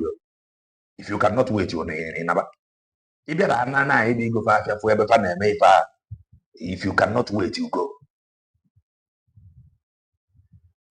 Yet obodo fa dị mma karịa obodo. Hear this. Obodo ọbụla, I can tell you, n'ebe ọbụla afia dị nwere iru arụsị dị n'ebe ahụ afia dị. Even like your village, some places enwere afia gbagotere ni enwere iru mmụọ dị ya. Na some obodo, before ife ọbụla ere n'afia bụ ife a gọrọ mmụọ a. Ọkwa ndị ụka na-aga n'ime afia goro ife garie. Fa nwụrụ ya na fa nwụgara, gbafa dị ndụ. We should think. If I have a personal thing, or whatever God is for you something, no send you message. Whatever, it's not about temple in the Siana mosque. The way for the already am by that is if over there that is your business. A bobna temple open house, where would Buddha temple at the enter there? They haven't they believe on a covenant.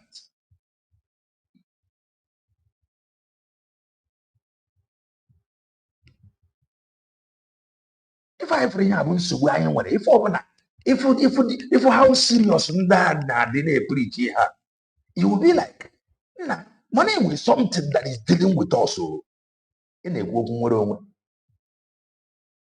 Some of them na-etinye ọnụ n'okwu nwere onwe na-eme ya ka enwetakwa some followers from nwere onwe. Nwetakwa followers from nka. They know already that this thing you are teaching cannot put food on our table. It cannot develop us. They know, but they will continue to push it, romancing it, keep emotionally attached to it.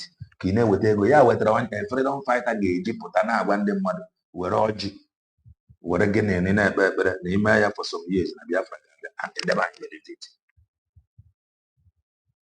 They are the gangsters that is pushing go back to your root.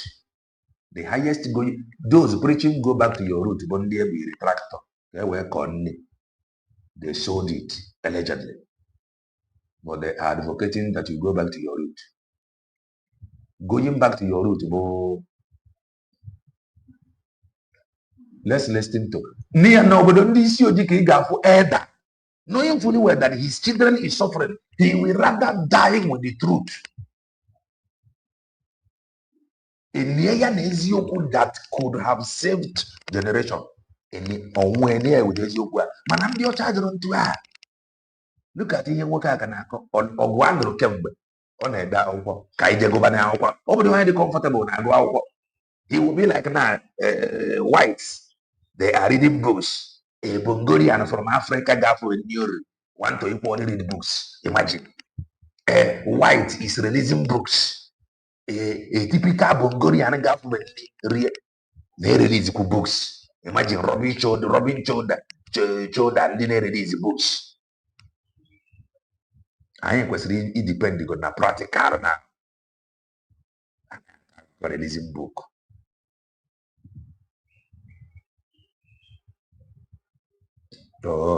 I have seen an Indian Malay that worshiping his parents, a police officer for that matter. Our people need to understand the religious tolerance very well. Mbarapụ ha ghọtara ya. Ndị ya eme anyị isi anyị ebe they are already here. So ka anyị nọdụ. I have said it before, na ife ike ga-eme anyị ka anyị nwee ike ịghọta. One of our brother called from South Africa. Ọ sị gị na ndị enyego date na sex girl, sex boy, a na-agwa sex boy, don't worry, na chọpụ ebe ịnọ wee bụrụ sex boy. N'oge na-adịghị anya, you will become oga n'ime this shop. They are giving that boy hope. No, you don't need to do anything, just wait. N'oge na-adịghị anya, anyị achụte ndị aka. Achụte efe aka, you take over the shop. You are just wasting time. Time is coming. Everybody. Go and do it well. If I'm one guy like South Africa and move for them, maybe if I'm mother one man, but I can get nothing. Already for job. Oh, even actually, we too like already made. We are now running to China. China has become another level. We are now running to China. We like already made. We cannot accept the truth and do what other countries have done. No. Pia ticket je China ego ngwa fanya nata. Pia anya gba ticket anya je China ego ngwa fanya nata. What have we to offer? Ubuntu aka ije si ya emede ndụ. Ndị na-eje egota afiafa. Fa dị ekpekwa the same chi na ekpere. Or you think your ancestors cannot be angry? You are using product ndị China. Mana Igbo onye omenala n'ọdịnala. Igbo onye ori. You are just deceiving our people. Claiming that you know it. You are just a deceiver. We have only one life. Anybody over will right. If obana. If I game protect you, if I game our generation be proud of us. You watch that. On a this, on your buying make a business that. Onya ya wetara epụta sị gị diversify. Na be anyị ka a na-akpụ ụdị ụka iruo n'obodo ndị ọzọ ọnwego ndị mere one business na for 30 years na-eme ya kwechi. Ihe eji akpa gị diversify enwere ike anọkọta obodo na asị gị na ihe abụrụla contraband. Obodo isi gbara. Ofu gọọmenti nwere ike bara ọchị na-asị gị na ihe abụrụla contraband. All the importers na-atụ ya tụrụ a na-esi isi ya before ịmara ihe na-eme you become poor. Because you produce nothing. Mana ị ga na-azụrụ chi gị ọgụ. Ọnwa onye isi a na-epụtara like ya nwere onwe. Ife United money ya bụ nwere onwe. Na-azọta nwere onwe onye ọbụla gasịrị ike. Some people, I know this my preaching. Some people don't like it. But I'm not telling you to like it. Mana all reality that will happen n'oge na-adịghị anya. Iwe mara that adị m ekwu ya. Emotionally attached. Don't keep emotion by the side. Don't bring the emotion here. You're not about reality. That if people need testify it. Reality, not emotion. Don't bring the emotion here. Nigeria's history. The Aburi Accord, Gowon, Ojukwu, and how chance for peace was turned into war. Come with me on this journey. The reason this is so dear to me is because I grew up in a military background, top officer's child, and top officer's child. Of course, you're not top. So why would you walk? Na neda. I'm not going to know.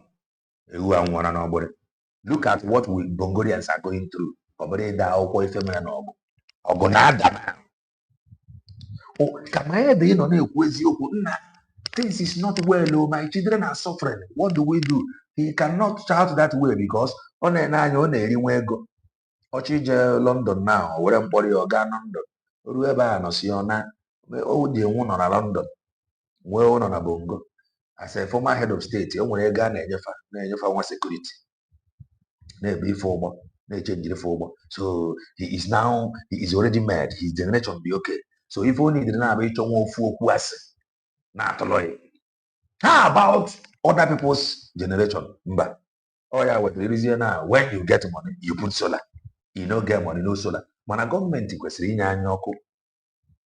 Ọ bụrụzie when you have money, you connect to power government provide.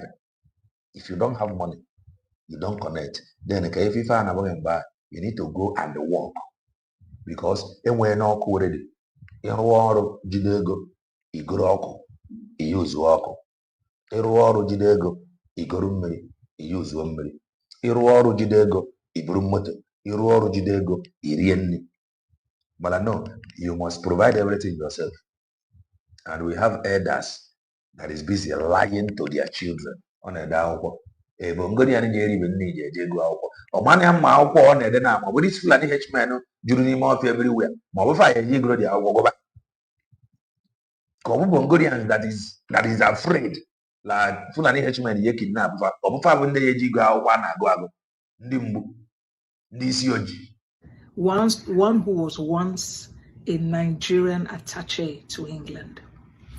Now, this is one part of history that I've struggled with, looking at it for both ends, both sides of the coin, and everybody having their own history to tell through that moment in time, 3 years and a half in Nigerian's history of a gory, deeply painful war and experience, one which some part of the west of Nigeria doesn't really know, because in that time the war was happening and people were being buyed in the eastern region of Nigeria.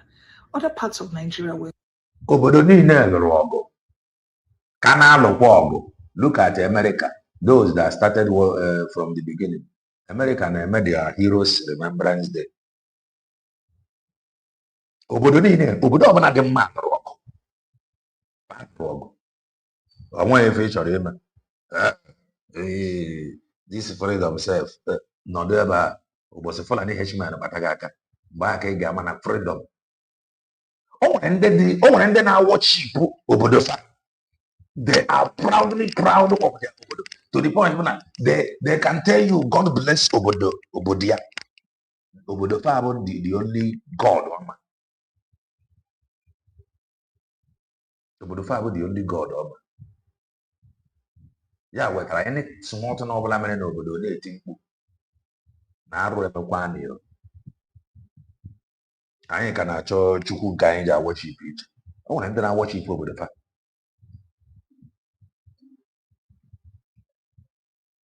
Pretty having their life living, celebrating, nothing was really happening. It was as if nothing was really happening, but there was a war. Nigeria was at war with a region of itself. Come on that journey with me. The Gowon's book. Gowon's book very recently told a part of the story that doesn't seem true, or he chose a style of the story.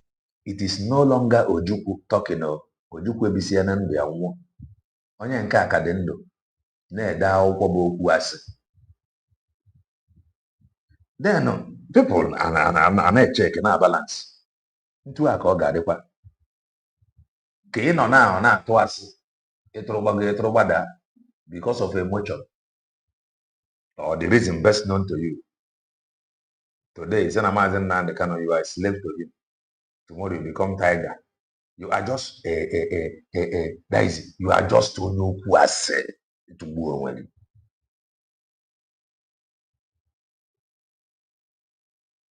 You are just onye okwu asị. Ojukwu anọzi ebe a mana eziokwu ka dị ire.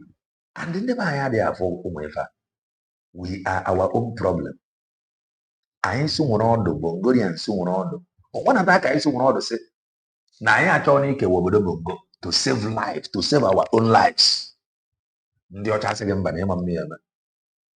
Ọ dị possible. Mana they cannot do it because it is always about them. It's always about self. Na me dey in charge now. Nah, make I just gather as much as I can gather for my family. They cannot just sit down na mmadụ anwụkarịa n'obodo a. Now, what are we going to do to save life? Una say no Biafra ji azụ ife, una say no Oduduwa. Can we please come together? Ndụ anyị ka na-ewepụ ọ bụrụ ndụ ndị ọcha. Mba, it is too much. We must lose only each other ọgụ. Anyị ga-egburiri onwe anyị, then ndị ọcha were bata. Ka ha gwazi anyị nna n'ozuole. Even like your family. Ọ nwere ụdị okwu ya bụ ọda. Mr. K, in this part of the world, you see people putting their country's flag in front of their houses. Exactly. It's an honor. The flag over the bumbo. So the person is where you that is an honor. It's an honor. Flag over the you are proudly. That alone ga-eme gị ịpụtara na mkpụ onye ọbụla bụ onye obodo gị, no matter region, obodo niile nwere region and the communities, no matter region and community, one thing first, na onye abụ nwanne gị na onye obodo gị,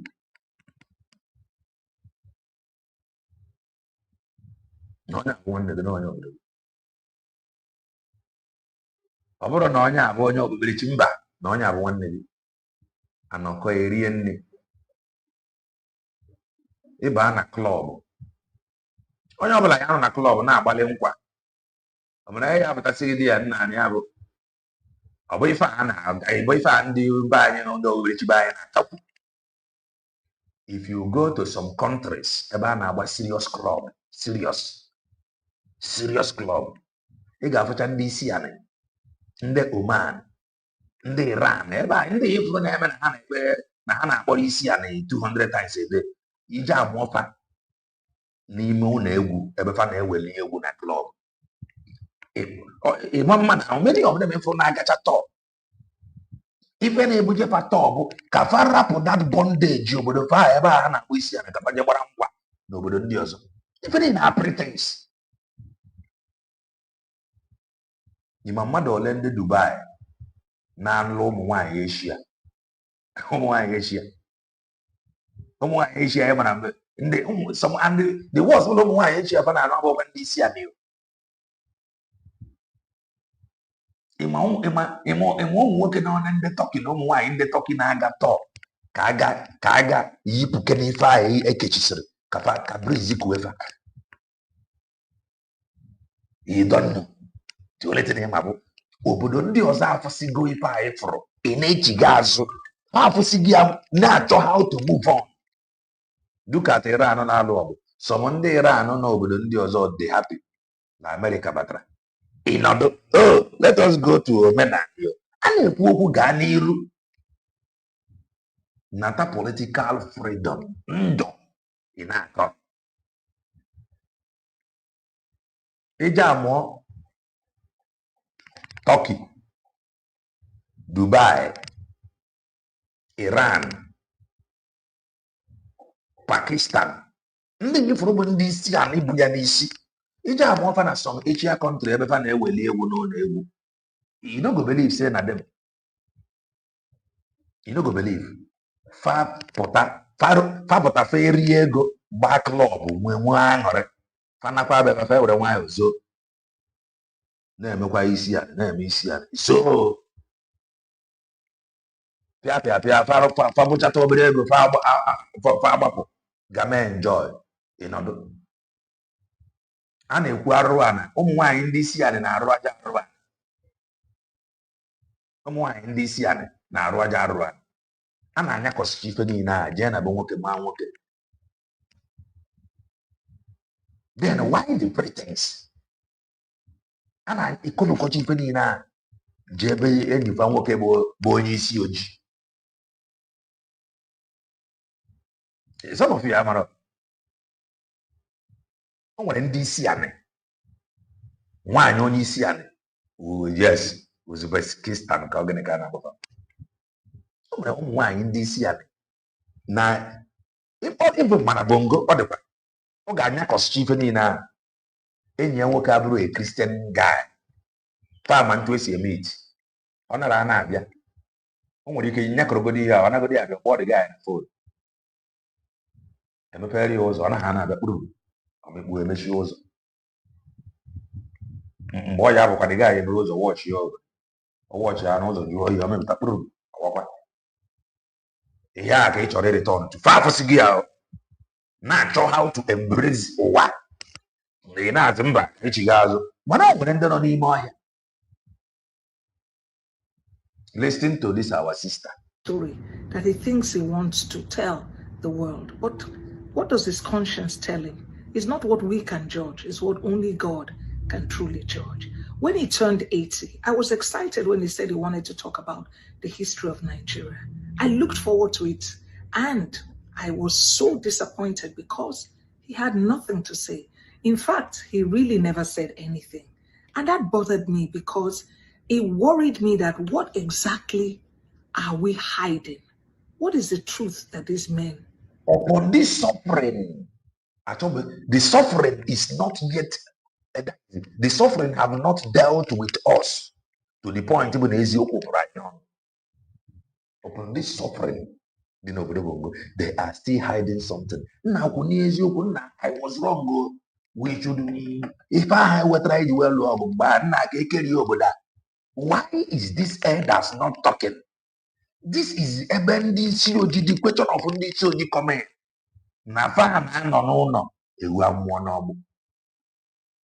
What are you still hiding? After Kelos Lobo, in the suffering the people is going through. They cannot do. Now hide. And I hide again. The generation continue to suffer. Because those that could have said that they know to be truth, they failed to say it. They choose to wanna with that truth. And the Gbam God will forgive them. And the Gbam now when they now watch people nobody that we just answer you like that. And you are telling me about ancestors. This one that will join his ancestors soon. Have he actually prepared a road to join his ancestors? Tomorrow now, oh, we should be worshiping our ancestors. Ancestors, when I worship them, again embodied. And ancestors, I got worship. For job, because of Nafana, what join ancestors. Once again, now, Bienduzri is no for job. On their ancestors, so when you worship them, or when if ancestors that can actually ask for forgiveness of sin before family.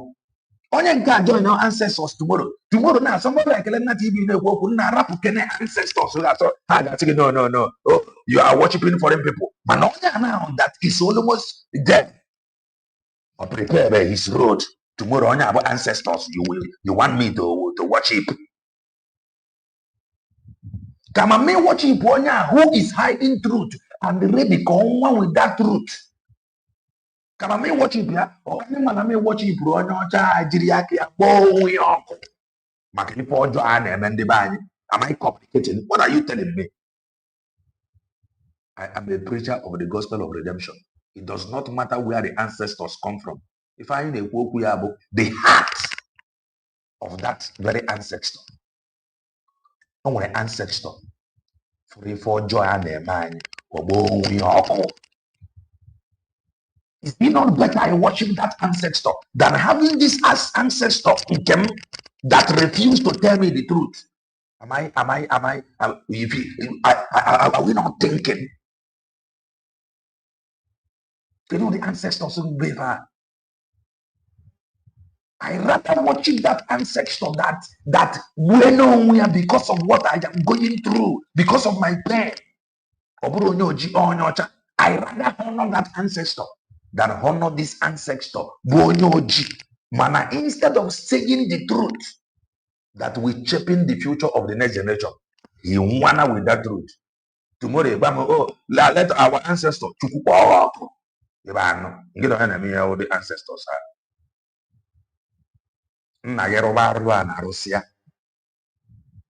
Tomorrow, mother said, you must be worshiping your ancestors. You are a complete onyara. Ancestors, so they now worship where no send any idiot. ebe ọ bụla ịfụrụ ancestor dị mma kwuru eziokwu biri eziokwu watch it where because ife ọma na-eme ife ọma attract ife ọjọọ attract ife ọjọọ ife ọma kwiri ife ọma emele imebe njọ niile mechaa demons grow old ịmara onye ajọ omume na-grow old o growcha old ọnwa ọ bụrụ ancestor tomorrow you want me to be pouring libation oh this is our ancestor that nna ime arụ ịnwụnyụwa n'anya only idiots ga-apụta na-awọchi igbo ancestors mere arụ. What are you not telling me? Were hiding. But at the time he turned 80, the man Ojukwu was no more alive to defend himself or even to counter what Gowon was saying. At this junction, I want you to pay close attention.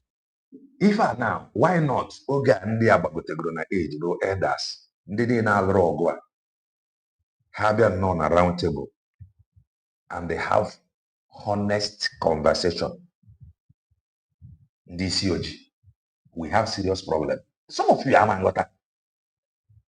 Why na fair na I am for na ha abụrụgo elder statesman? Eke ama mbrufa. Ọmụrụ onye ga-etipu ife. Ha just nọrọ nwee honest conversation. Na ọgụ anyị jere anyị ọ kwesịrị ya na ife ụmụ anyị na-agabiga. Can we now propose a better obodo to ndị a? Even like your own family. Ọ mere nga ya bụ ife merụọ ma ọ bụrụ na nne gị anwa na nna gị anwa. Ọ nwere nga ya bụ your senior brother merụọ ife ma ọ bụrụ onye nwere mmụọ Chukwu. Ya nwa na onwe ya ga-ama ebe o si wee mejọ. And ọ bịa n'ebe ahụ o si wee mejọ, he will now want to make amend. And the more ọ bidoro chọrọ ime that amend, nke nwa na onwe gị, you will be surprised. Ọ na-akpọ for peace talk, you will be like, is it this man that I know? Or another one? Why la ndị emere oge a? Na ka ọ na-ede akwụkwọ. Ledi m na ego akwụkwọ onye ma m bụrụgodi egwu. Kedu uru akwụkwọ ọ dịrị ga-abara m na what we are going through n'obodo obodo a? Kedu uru akwụkwọ ọ na-ede ga-abara m? Kedu uru dị akwụkwọ ya abara m? Ọ chọrọ ide akwụkwọ maka ndị ọcha na-ede akwụkwọ. Listen to her. To what I'm going to put together and speak to us about. I would like your comments in the comment section because we can dialogue and talk about it. If you think what I've said is is different, put it there. Gowon's book, Babangida's book. Your discomfort that Ojukwu is not here to answer them. My own father fought on the Nigerian side. So this is not theory for me. This is family history towards the Aburi. Facts, not myth. I'm not giving you myth, I'm giving you facts. After the January 1966 coup, July counter coup, massacres of Easterners in the north, and mass displacement, Nigeria was at the brink of a collapse. Ojukwu refused to attend any meeting in the north or west because he believed his safety and that of his delegation could not be guaranteed. Aburi was chosen as a neutral ground for discussion. Who was there? Gowon, the head of state then, Ojukwu, Eastern Region, other regional military governors, service chiefs, IG of police, chaired by Ghana's Lieutenant General Ankara. Okay, power of the federal military government to rest in the Supreme Military Council with decision requiring concurrences of the military governors. No use of force to resolve the crisis. Reorganization of the armed forces, regional controls of troops, and more autonomy for regions, essentially a Confederate tilt. That was what they were pursuing. Aburi was not just a meeting.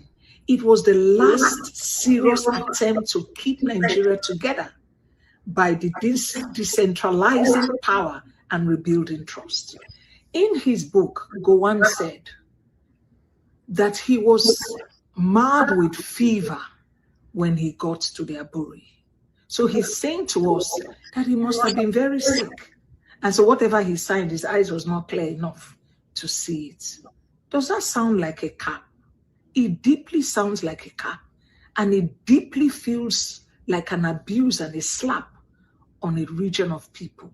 What I feel would have come through would have been an explanation in empathy, an apology to actually say that, look, that was the time when we were young men and we took decisions best known to us, saying that we were trying to safeguard the sanctity and the unity of a country. But of course, we had a part of the region that was internally displaced and severely bruised.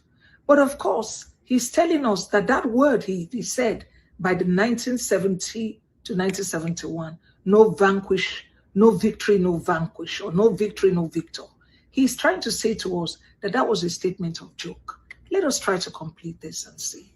After the Aburi, Lagos officials and permanent secretaries reviewed the resolution and argued that implementing them fully would paralyze the federal government and turn Nigeria into a loose confederation.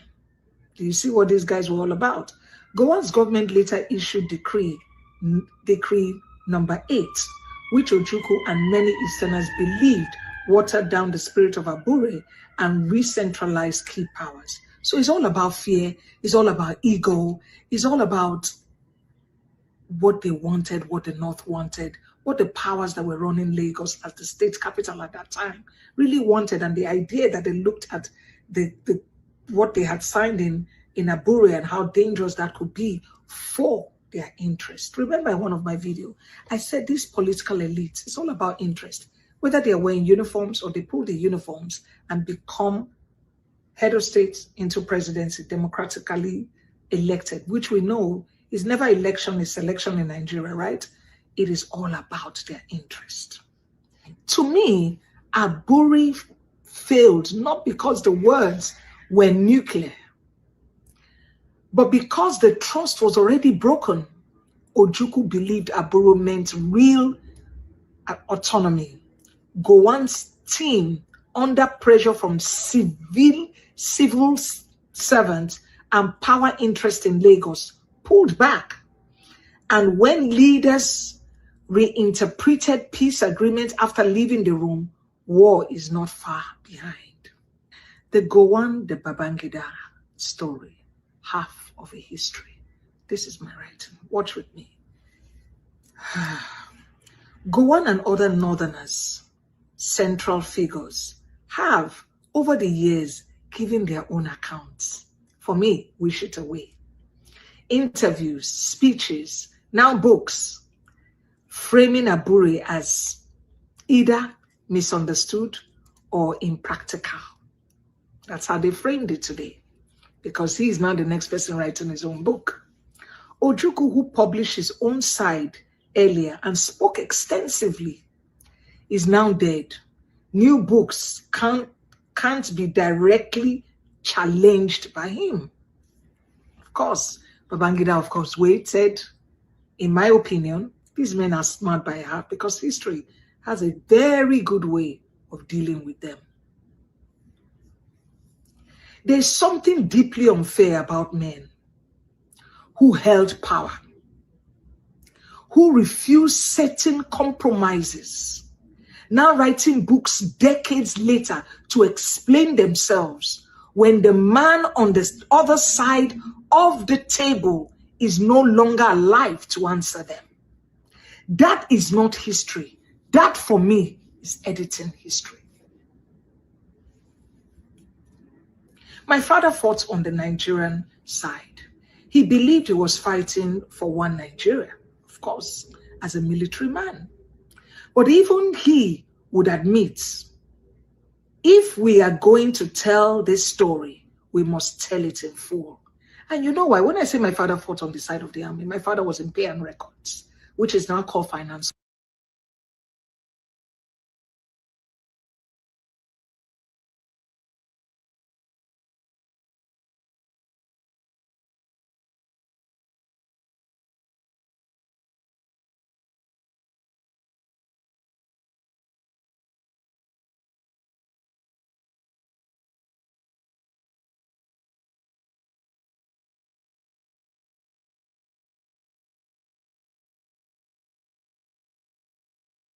score. So not to battlefront, whatever side of the coin you will turn it, but the pay and records, they that pay the soldiers in the war front. And my father said something very clearly. He said the military will destroy Nigeria. And we saw it decades down the line. We're seeing it today as it's playing. Military men who turned and pulled their uniforms into civilians and their civilian cronies and counterparts are the ones with their hands destroying Nigeria. Let's wrap this up. For me, a true statesman. Sorry about that. I meant Neema. Na nwoke a na-ede akwụkwọ now. The sound is back now. I said Neema na nwoke a na-ede akwụkwọ now. Norma na-ewepụrụ history.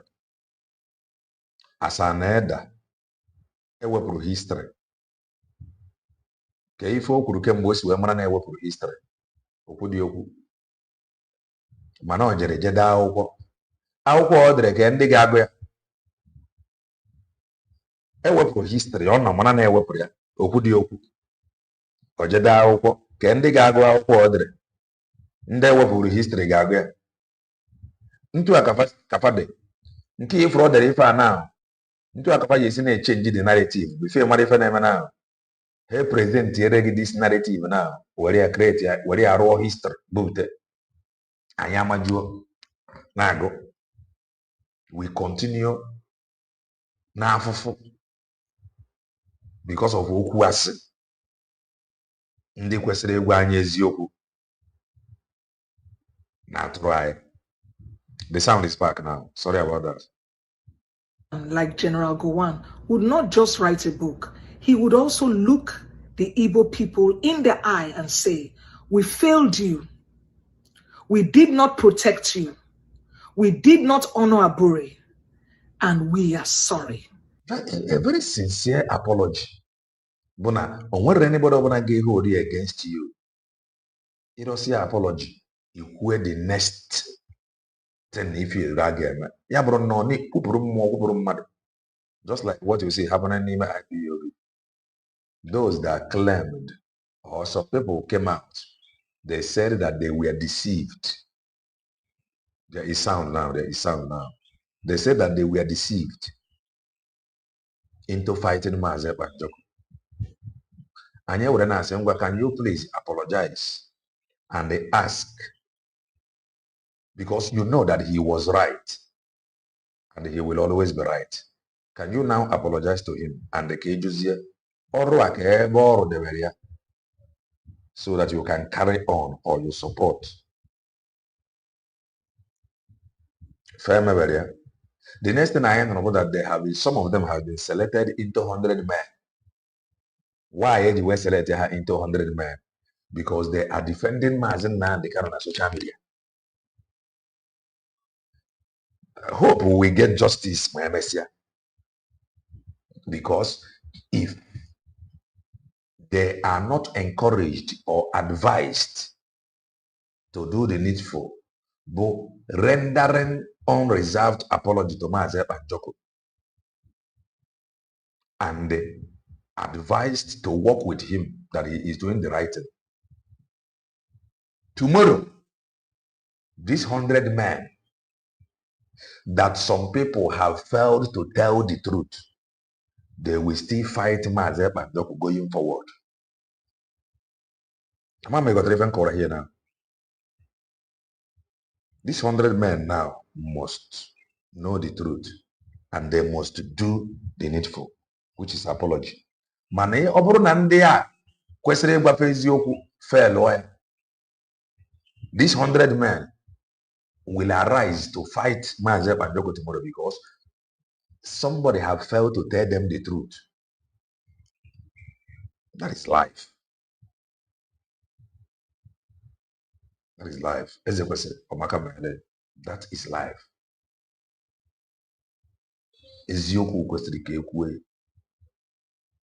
I said it before. I ain't gonna cook Metusela Rion Bagara. Metusela ele want recognition. Hannah got meeting 100 men. What of Mazi Ekpa Njoku? There is something Iken Guru Agu said. I am talking based on experience. There is one Iken Guruagu's video that I watched. I watched that video. And I can tell you, now that very video, based on what I have seen in the ministry, Iken Guruagu, the 80% right. Now that particular video. I have not played that video here. I watched that video of Iken Guruagu. Based on what I have known in the ministry, he is 80% right. I am telling you. Based on what I have known in the ministry, I am not a freedom fighter. I am just a preacher of the gospel. Forget it, I'm a preacher in a radio like this. I have been preaching in an altar before my business preaching on social media. I have preached like some altars before my belly preached in social media now.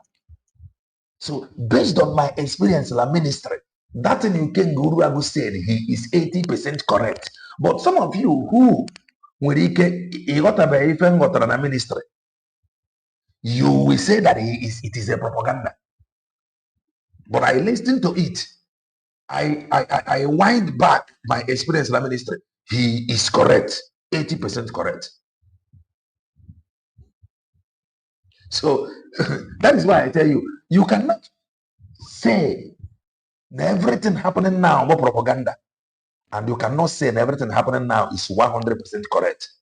So when you hear it, join it with the experience that you have had. And you sit back.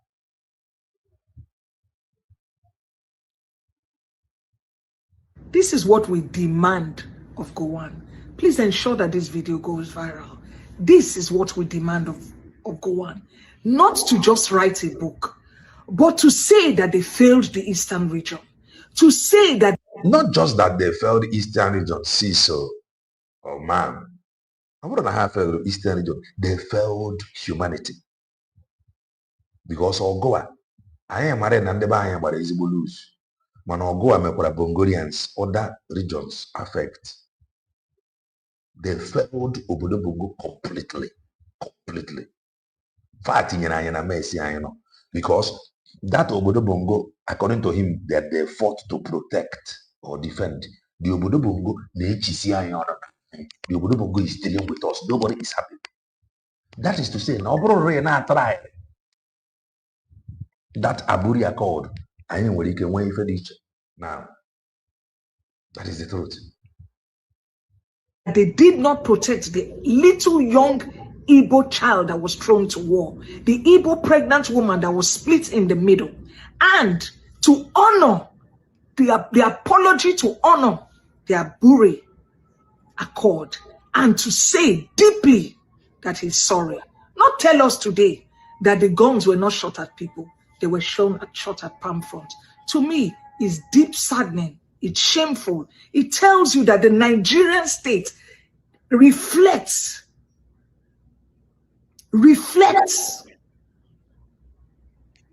the abuse of these leaders who have become old men, the ignorance of these leaders who have become old men. And then they are our ancestors very soon. And somebody will tell you to return to these ancestors. Because catching for ancestors and I multiply. And then with French ancestors, like if you communicate with them as leaders of wars, famous something, we get ancestors in the old one. At least this new one now, we can die as a return to. You got it on what to them issue. The problem for ancestor fair. That is just my own. The problem for anything over that gives you what you want to worship it. The decadent, the wicked hearts of these leaders who have become old men. And of course, the only person that they answer to is the Creator. Exactly. And they know that they are only answerable to the Creator. They know that the Creator sees them.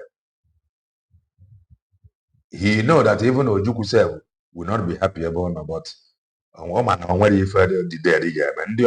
they know. Some of them know better than you.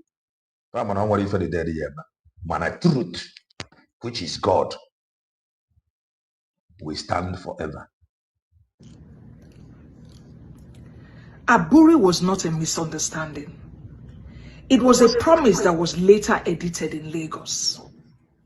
When leaders signed, or somehow a promise that was later edited. What is simple, but not the meaningless. A promise that was later edited. When you go onye kwere nkwa, emesia nkwa ahụ emeria ya na adị happy. Just tell yourself the truth. A promise that was later edited. If you go onye kwere nkwa, emesia nkwa ahụ ekwere ya emeria ọ dị happy. Ekwenye gị nkwa, all your hope dị na nkwa all of a sudden that na-emezi. You will not be happy. You got another alternative, like real quick alternative. Oh yeah, whether the USB declared because obodo bongo fell today. That is the alternative. Now, man, emegide ihe am obodo bongo mo fell complete. Oh yeah, there easy to fall to USB declared. Oka mma that we know wherever anyị dakwasara. Than na anyị bidokwara n'isi. Alternative promise that was not kept. peace abroad and rewrite it at home. War is not an accident, it is the consequence. My writing. History is now being written by men who had power and survived it, while the men who opposed them no longer are here to answer it. That is not. Nke a bụrụ eziokwu. Ife anyị ji na-ekwu nke gowo na abụ na. Ife anyị ji ekwu nke gowo na abụ na onye ugwu. And no bụ somebody ama ama. Imane, even on my own side, there is every possibility.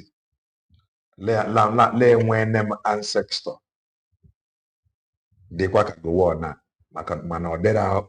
That is married for job. Let me just put it that way. You know, on my own end now, when you get there, when them ancestors who be in the job. If I am not, I should know. You know, on my own side, even like your own side, I just go when ancestors who be in the job. And they have ancestors. And they marumba. I'm over again. So, all have one day I chigato. Oh, yeah, what the Ndiocha. Many of them, many of them, many of them worship what they know. I am telling you.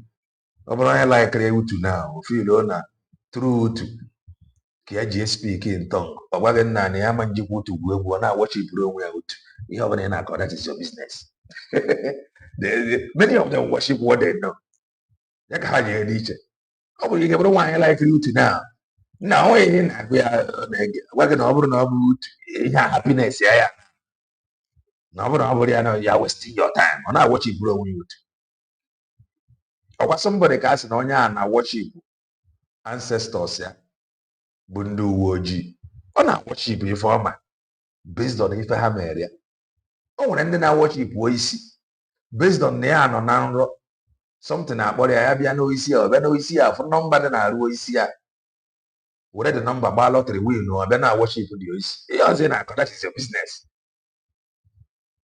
Yeah, so some of them worship what they know. If a benefit to go directly. When they some of our ancestors are the well, that is that. Let's continue. Balance. Again, I would say my father fought for one Nigeria, but one Nigeria without truth is just geography. It's not justice. One Nigeria without truth, and it is before us. There is no truth, nobody. That is the truth. There is no truth anywhere. There is no truth anywhere. Or the difficult of Madefu. Yeah, anyị ji ejije adị open for conversation. Onye ọbụla pụtara na-agwa gị ofu obodo bongo, kedu ife a ga-eme obodo bongo ka emeta ya mma? Kedu ife onye a dị ready ime to make sure na obodo bongo na-emetara ya mma? Just jụọ ya ajụjụ. What are you ready to do? At least iji okele na TV na mmasị gị na-enwere ndị na-ekwu okwu nwere onwe and they are ready to do something. Mana nke nwa na-asị na obodo bongo, what are you ready to do? You nwere ike sị m, oh, let us pray. You will end up praying. Let us pray to God that we elect good leader. Nlesi aga anya ma esepụghị. USB declared practically na na-agba mbọ to make sure na obodo bongo ghọtara the need for us to sit without egbughị mmadụ and discuss ọganiru the next generation. Mana nke nwa ndị now defend the obodo, you will end up telling me, let us pray to God one day we get a good leader. That is what you will tell me. Because it trial election, if not do election, no selection, yet it's over here.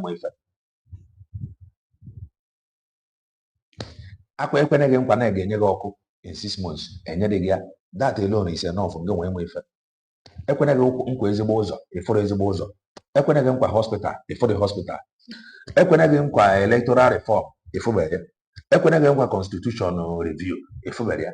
Ekwenege nkwa everything n'ụwa ifubere. Ịkana kweje.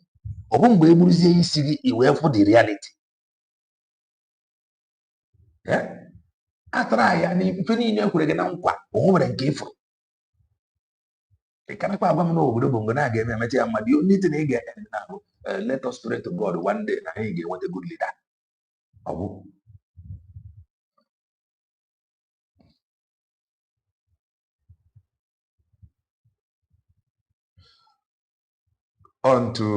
onto ndị mmadụ si afụta ya. Ọ ya wetara. That is why some people pụta na ha sị gị oge nwanne anyị nwanyị ka afọ ya Angela Nwosu pụta ọ sị gị na di ya bụ ha God. So ụmụ nwanyị jama the reason why o ji asound, because onye ọbụla na-asound to si asound nwere reason. Some people ga-aghọta the reason why o ji ekwu ya. Onye lụrụ di ya na-eme nwa punching bag. Ọ ga-anọ ebe ọ na-asị look at you, how do you mean? Na di ya bụ God ya. O nwere reason. Ntu isi wee sị na to you na ya. Know your parent. O nwere ife ifuru. Ntu a ka ọ dị. Mana o nweziri ndị bụ okwu asị. Oh, I am slave to Maazị Nnamdi Kanu. The evidence dị na abụ na okwu asị. Ife niile abụ okwu asị. Let's continue. The Igbo people did not just wake up and ask for Biafra. They watched promises like Abure die. The Igbo people did not just wake up and ask for Biafra. They watched promises like Abure Anwu. The same thing is happening today. USB declared na-ekwu okwu nwere onwe na anọkọtara binie na-ekwu okwu nwere onwe. Anọkọtara binie na-ekwu okwu nwere onwe. Fenekwa n'anya no hope. Onye ọbụla na abroad chọrọ ịna. Onye ọbụla na abroad chọrọ ịna. I am telling you. Onye ọbụla na abroad chọrọ ịna. Mana ebe ka ị na-ana, there is no home. Ịma mmechi nwa anya na abụ na ịma nganwu na ero anyhow. Everybody is afraid. In slow motion. A real leader does not use a book to raise money from the pain he never fully acknowledged. Okay. If Nigeria wants healing, it needs less revisions and more repentance. I will wrap it up. How to keep empathy. This is the solution. For me, I feel that we need leaders who will come out, who are still alive. The Babangidas of this world, the Gowans of this world, the Obasanjos of this world. I know Obasanjo is working very hard to see that the Igbos come to the center. But you see the remaining two, the problem is not even coming to the center. Coming to the center alone is not just enough to address this problem. If I now if I am already now, I put off when you put na center. After all, you have been to center now. Obasanjo no na center. Kingsman ya kana taofu. Good luck, Jonathan. Okwo na center. Kingsman ya kana taofu. When any assurance for the next generation, nothing. Buhari no na center. Yar'Adua no na center. Yet if any money in them, man, ndị na-ekwu okwu nwere onwe si na fa chọziri something beyond in na center. Na-achọrọ iweta life. Na-achọrọ inye hope to the hopeless. So what we should seek is life beyond coming to the center. Because with every evidence obtainable, Ogosigo, now coming to the center is not enough to address the suffering of Bongorians. Coming to the center can only address the most political marginalization as politicians. You gotta go now. As politicians now, you guys say, but Igbo man have governed Manamba. I actually to it.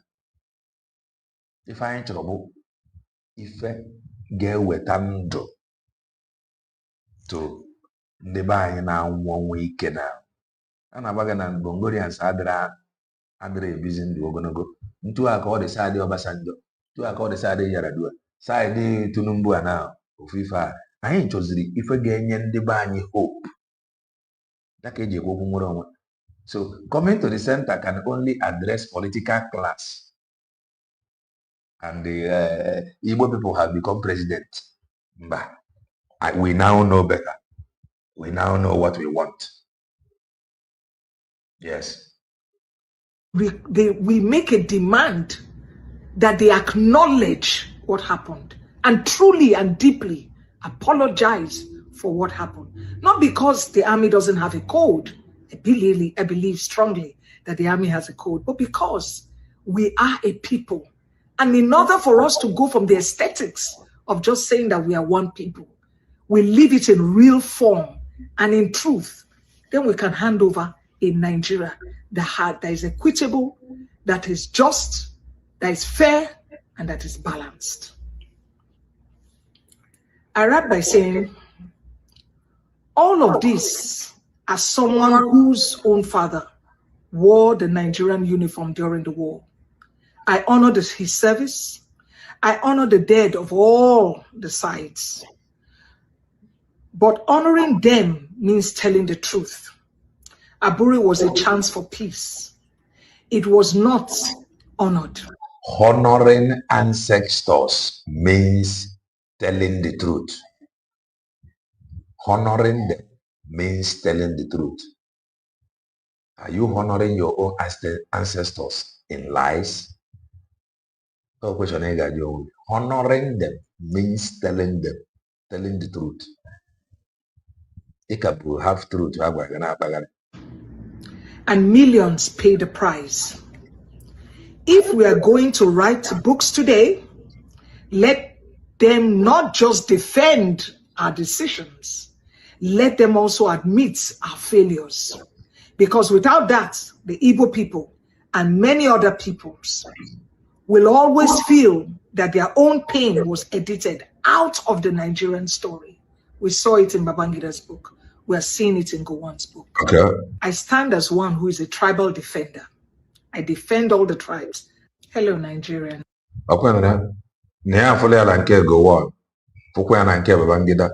In some years' time now, as history. Complain. We don't solve problem. We don't face reality head on. And when I want to comment, I want to comment, you comment. Because I will be right back in some hours' time. You will comment, you comment. I will be right back to preach Ebanjoko. ụta niile a gbara that guy